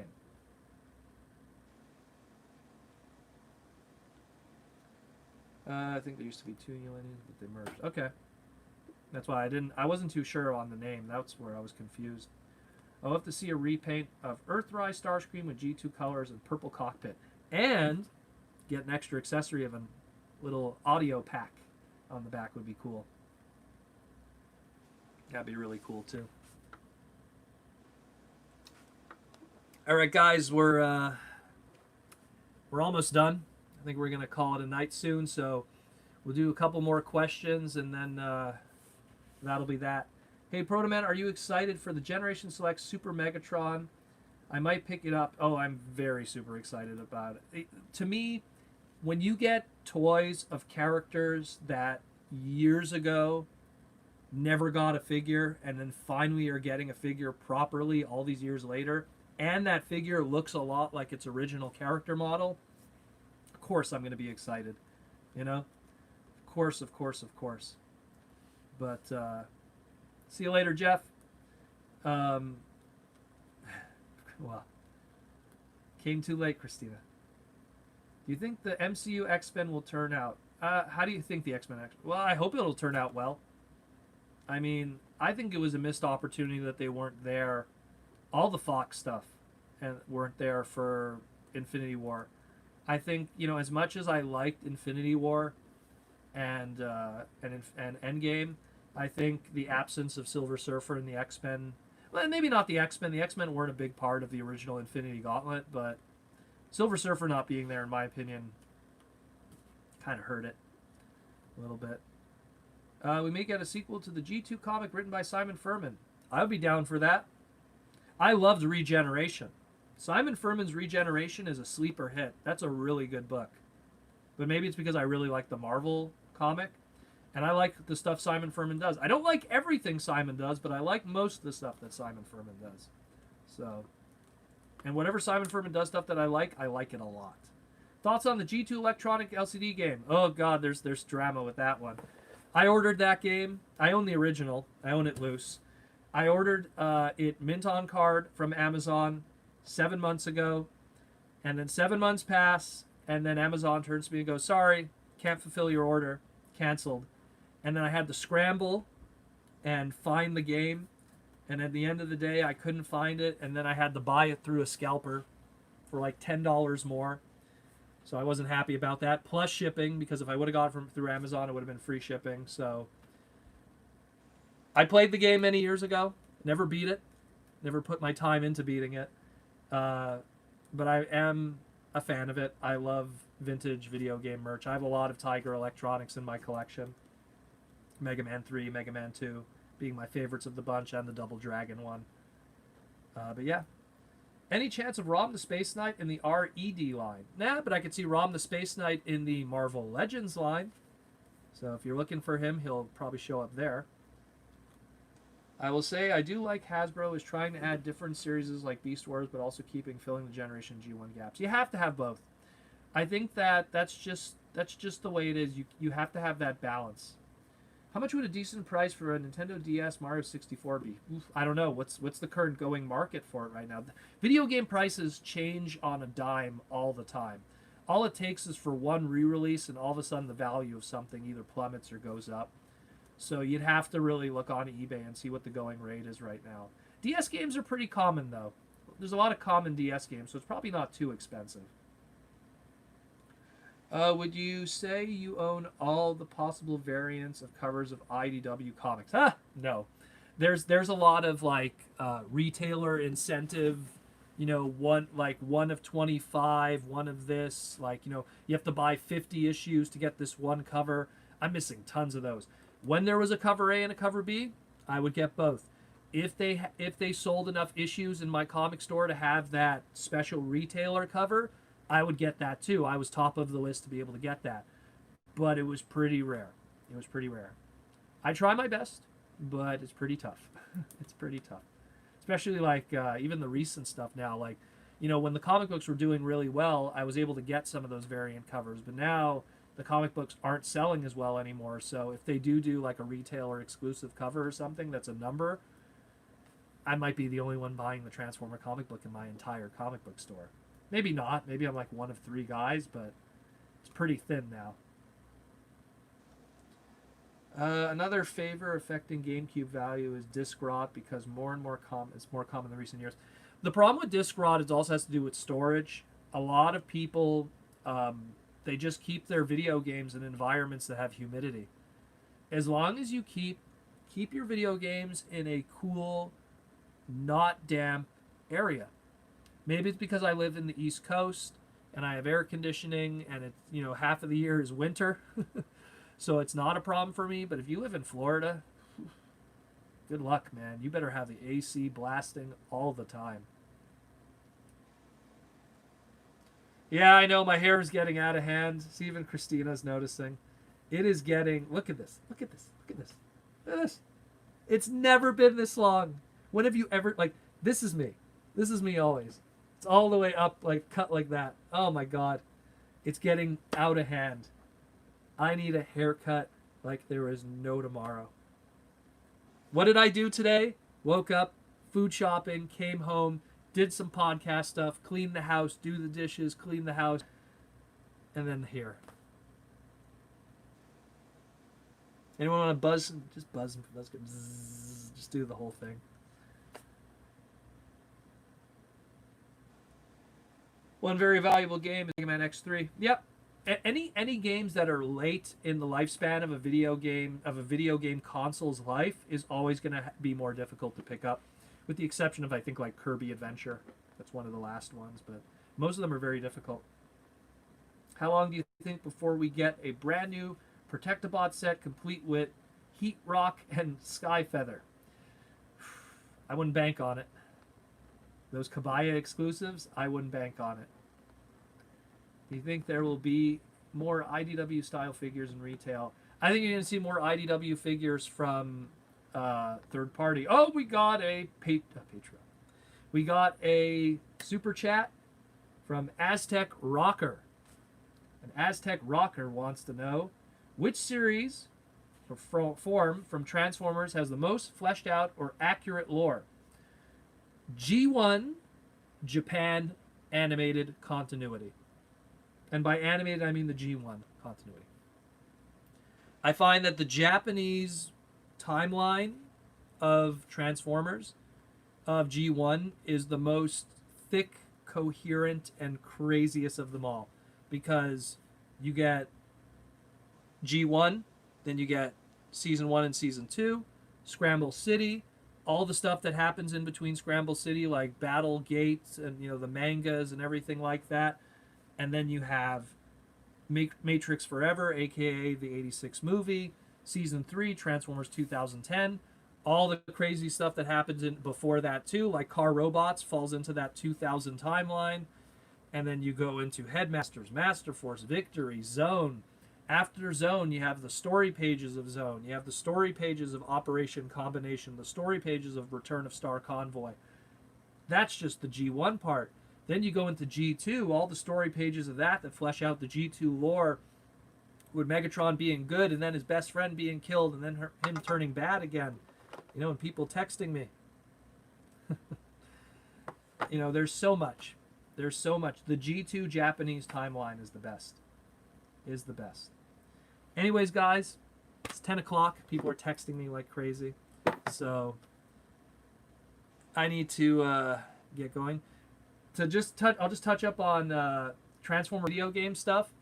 I did a panel many years ago at TFCon 2010. I did a panel about the here. You know what I'll do? I'll link it just quickly for you guys so you could go check it out before I disappear. I did a huge panel where I covered everything up to a certain year. Let me just post it for you dudes and dudettes. Vangelis was the one who recorded it, and he posted it on his channel. So you could give him the props for that. And I talk about everything from the beginning up until 2010, just before we got War for Cybertron. So all the weird games in between, the Commodore game that you mentioned, all the PlayStation games. So I cover all of that. We'll just do a quick room tour before we go, because I promised it. So today, how about we'll do movie toys. We'll do movie toys. I'm not going to be able to see any of the... So we'll start here. Hope that's not too fuzzy. Oh, there we go. So we got movie toys. Now, movie toys, just to give people a perspective, that's 18 feet of movie toys. So it's pretty crazy. They're all behind glass. So 2007 with miscellaneous. Let's get, come on. There we go. Sorry about the more movie toys. And then again, by the way, you're going to have all the RPM lining the entire thing there. Sorry for the glare because of the glass. More movie toys. Now we enter Revenge of the Fallen. Look how many bumblebees. Good Lord. More movie toys. More movie toys. More movie toys. Almost done. And then, of course, what we should probably look up. So there's Devastator up there because he's, you know, from Revenge of the Fallen. Some more movie toys up there. All miscellaneous merch. Let's keep going. And then enter Dark of the Moon. Dark of the Moon era. More movie toys up there. Slurpees. Japanese stuff. More movie toys. And then we enter Age of Extinction. There's a movie Hot Rod, the very first movie Hot Rod. Some weird Japanese stuff. Then Age of Extinction, which is the shortest movie line. There's the... I kept all the Human Alliance ones up there. I don't know why. But Age of Extinction. And then... let's go all the way to the beginning. We go to classics. We'll do classics. So there's a lot of classics. Classics is crazy because there's just like, look at all the hot rods. Just look at the hot rods. Look at all the hot rods. Isn't that crazy? All the classic hot rods. The little pin. So all the different variants. That's kind of crazy. And then when classics had a few mini compacts, these are the, all of these are the credit card exclusives. You had to get a credit card in Japan to get these. That's a whole other story how I got that, don't ask. More of that. More classics, and whatever you want to call it, chug. More of these guys. And then we get close to the end of the Generations line. Some variants there, because then when we get to Generations, we reach the wall of Masterpiece. So I don't want to cross over to Masterpiece just yet. Because, yeah, I have multiples of the Beast Wars guys just because they're so awesome. Look at that. Look at that face. Look at that. Look at that. My goodness. Hold on. Hold on. Because you got to do that. And the bananas. The banana box. And Dinobot. And which we ended on. Because I don't want we could, there's more shelving, because if you go more down and more down and more down, but we'll do one more shelving. What should we do? What should we do? One more shelving. Which one should we do, guys? Name a series. What series would you like to see? Last thing we'll see before we go. GoBots? What do you want to see? Armada? Bakon? Okay, we'll do both. We'll do Bakon and we'll do Armada. All right. So Bakon's down here. We're going to have to do it backwards, though. Starts with the rubber ducky. We're going backwards. So 2016. Mostly the stuff that I got to work on. So like there's Zap Trap and Tarantulas I got to work on, and Ravage and Tigatron I got to work on, Rubber Ducky, and where's BitCheat over there I got to work on, all those guys. And back there is Oil Master that Hydra worked on. All the other BotCon stuff just keeps going. Tons of BotCon stuff. Gotta move my chair here. BotCon. Oh, DairyCon. Actually, I have to do a news segment on DairyCon tomorrow. We're gonna be talking about. I think we're gonna be talking about DairyCon tomorrow. They have a new announcement that we're gonna be doing. I love DairyCon. That's the Minerva exclusive. But yeah, more BotCon.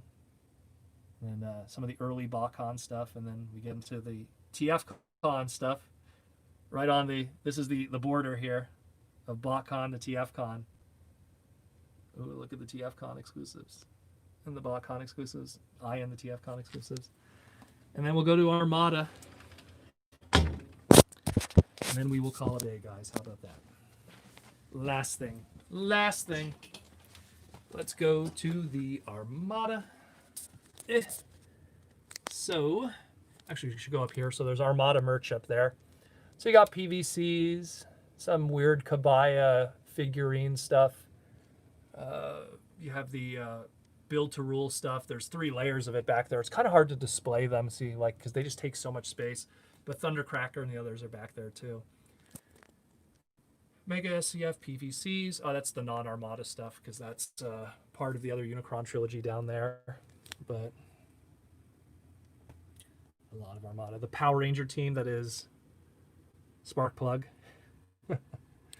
All the different variants of Japanese ones to American ones. If you look at the Autobot logos and stuff, and different color variants and weird stuff like that.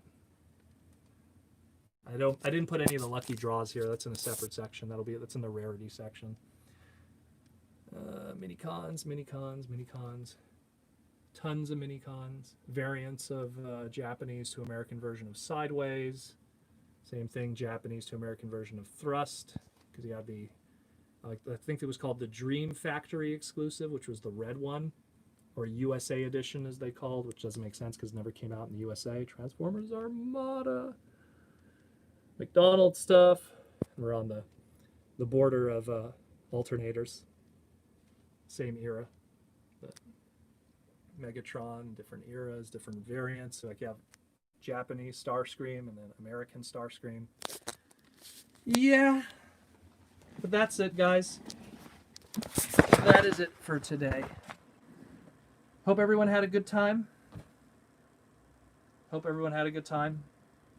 crazy hair.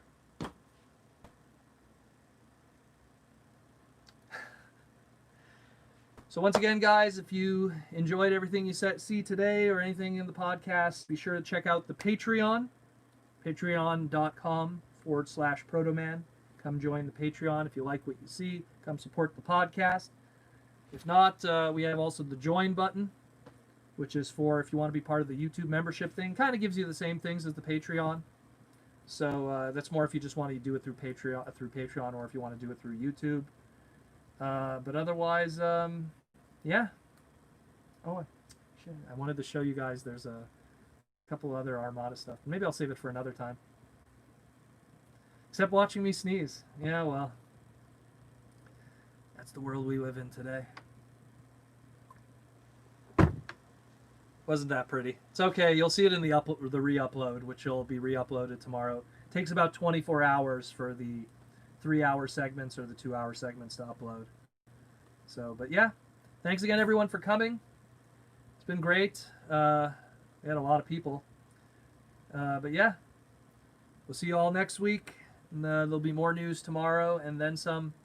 And hopefully, maybe I'll have a haircut by then. I don't know. Maybe. Take care, guys. And as always, roll out.